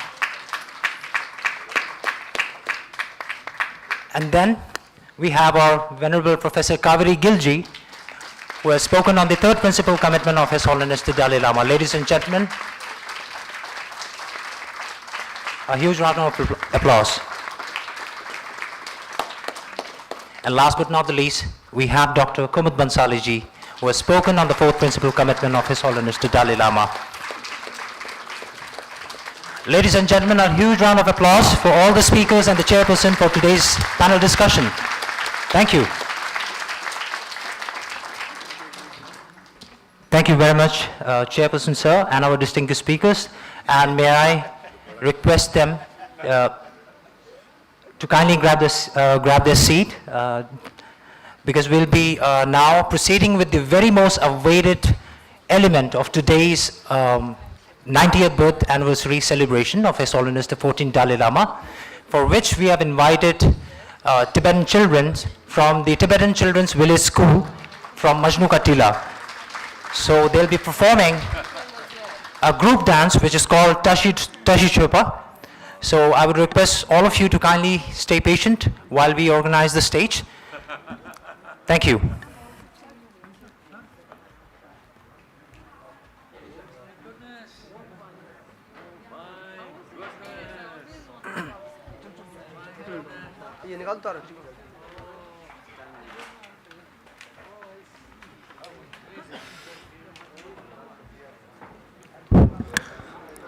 So while we set up the stage, I would like to make a quick announcement that on 11th July, we have organized another celebration of 90th birthday of His Holiness the Dalai Lama for creating maximum benefit and awareness among the people of Delhi. We have chosen this date because 6th July is the actual birthday of His Holiness, and many institutions are organizing events and programs. So to have maximum benefits to the people of Delhi, we have organized an event on 11th July, where His Holiness's journey of his life, the film, The Wisdom of Happiness, will be premiered first time in Delhi.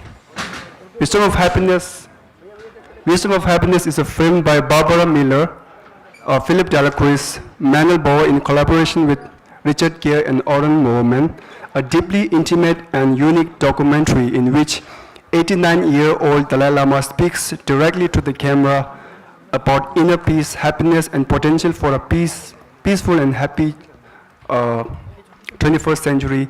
And the film will also show previously unpublished material from the archives of Tibetan government, and in this way tells us the story of His Holiness the 14th Dalai Lama.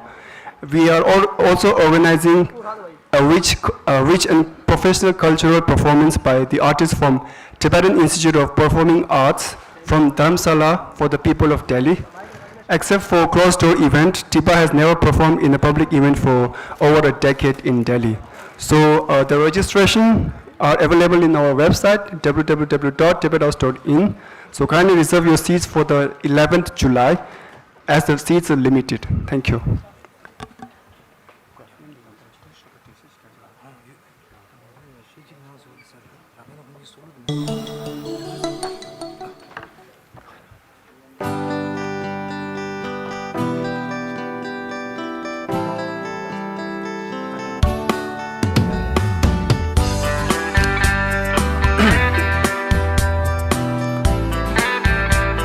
Right, ladies and gentlemen, good evening everyone. Now we have the first element of the culture song and performance for today's evening session, which is the Tashi Shopa dance. Let me give you a brief introduction about it. Good luck, it is a good luck Tibetan traditionally dance. Tashi Shopa is one of the oldest opera dance in Tibet. The opera was performed during the enthronement ceremony of the great 5th Dalai Lama. The performer wearing the white mask represent Saint Tandong Gyabo, the founder of Tibetan opera, who reputedly lived for 140 years and also symbolizes long life and good health. Ladies and gentlemen, please welcome our Tibetan children who will be performing the Tashi Shopa dance. Thank you.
Hulasu, lasu, lasu, lasu, lasu, lasu, lasu. Ge sede du no gudo je anu basan tiri wagdu je. Nganju yalu tashi shoba sewadi. Ta che beta shi shoba ya cha beta shi shoba. Kep gen gyanga rimbuche chungbe chu ni yimbe. Ngai chinjen zawe lama rimbuche cha cheba ni gu pusa lo cheba ni gi tesa. Nam ngombo shungu kapito gyuwa mebe la shingi shukpatabu. Pukari kabiye kule chimbe da kishu ngombe shunani je chungwe. Nganju yalu tashi shoba sewadi. Pora kungare wakashu dini lebadini. Milam banu ngasong banu. Hulasu, lasu, lasu, lasu, lasu. Ye la lasu dawara. Nganju yalu tashi shoba sewadi. Pora kungare wakashu dini lebadini. Milam abadu no go wasan tundu abadu no go.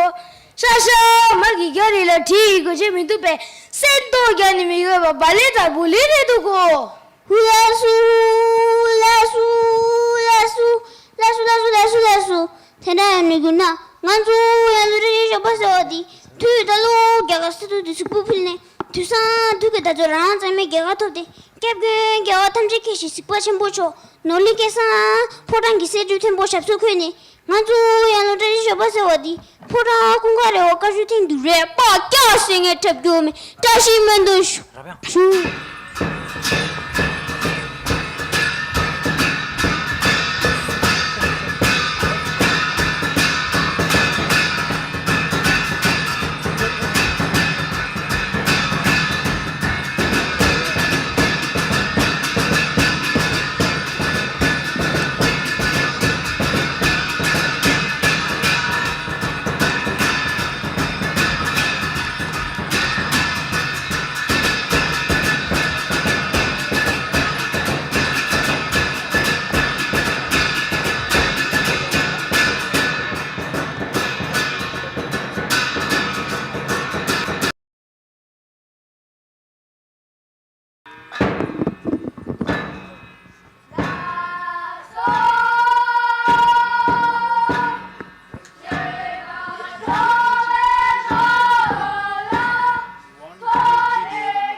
Ladies and gentlemen, please.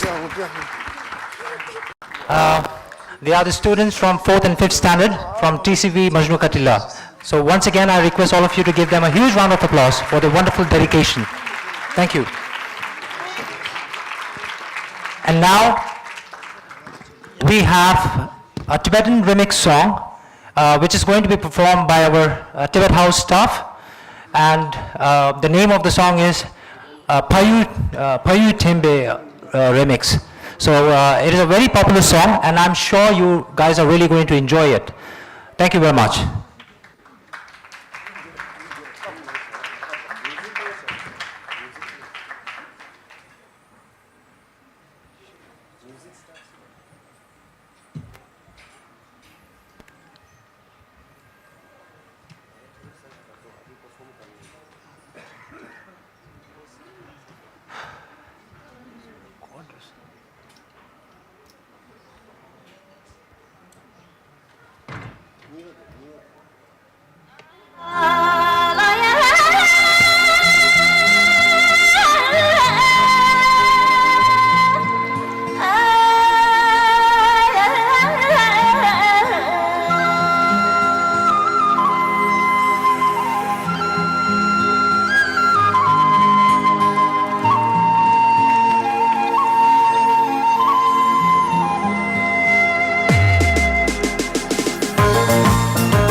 Tu penses pas que ton là, ton là,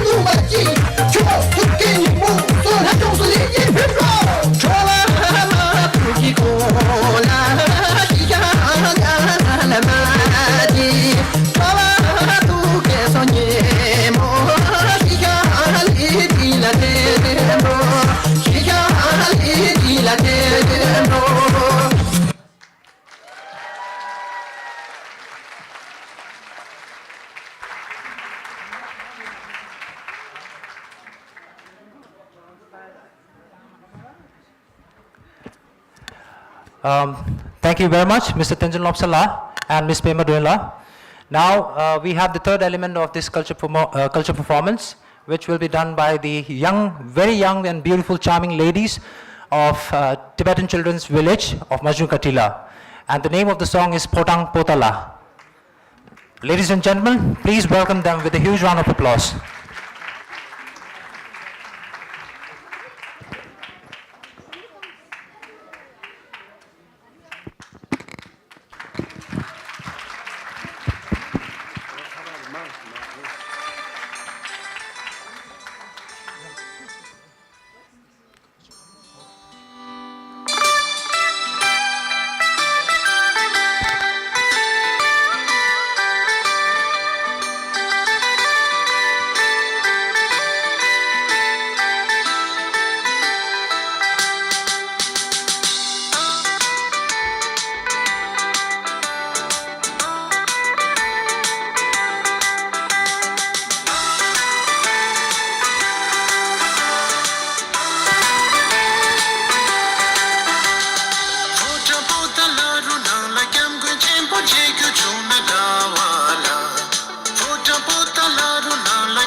Thank you very much.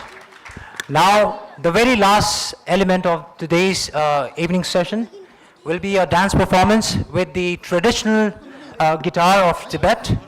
And we have our young boys and girls who will be performing this dance. Ladies and gentlemen, please welcome the last performance of this evening. Thank you.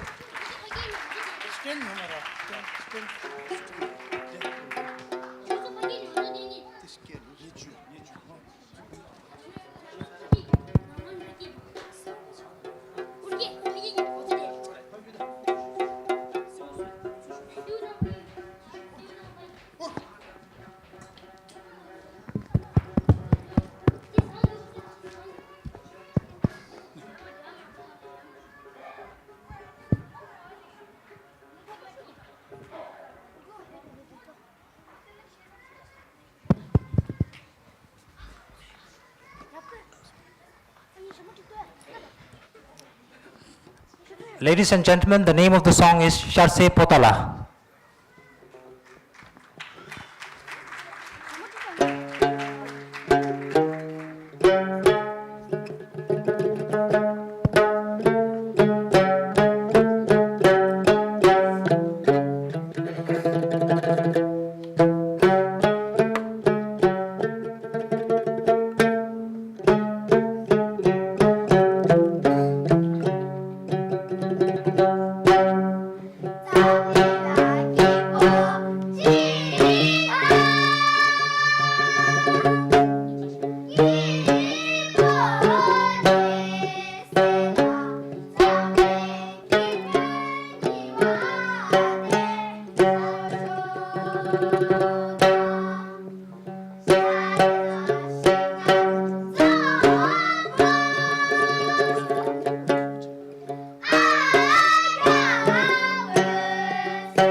Thank you very much. With this, we have come to the very conclusion of this lovely evening on the auspicious occasion of 90th birth anniversary of His Holiness the 14th Dalai Lama. And without delaying, I would like to inform you that we have another program coming up, for which I request all the participants to kindly observe the timing, and we'll just conclude this session for today. And once again, before we conclude, I would like to thank our director, Venerable Geshe Dorje Damdula, who has always been the beacon of light and guidance to all our staff for this wonderful, thing which has always been added in our day-to-day life, and for his guidance. Thank you very much, Keshila. And I would also like to inform you that we have an event on 11th July 2025 at Dr. B.R. Ambedkar International Center, Jampat Road, in which we are going to have the first premiere in Delhi of The Wisdom of Happiness by His Holiness the 14th Dalai Lama. And then we have also invited the TIPA, Tibetan Institute of Performing Arts, Dharamshala, who will be specially coming for this wonderful culture song and performance. So ladies and gentlemen, I request all of you to kindly register for this event, and we would like to see you once again for this lovely occasion of the 90th birth anniversary on 11th July 2025. Thank you very much, everyone, and have a good evening and have a lovely evening. Thank you. And I request all my staff and colleagues to kindly come up so that we can complete the arrangement. Thank you. I request all my staffs to please come on stage. We'll be wrapping up the stage setting. Thank you. Thank you very much.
chene zamlion la corson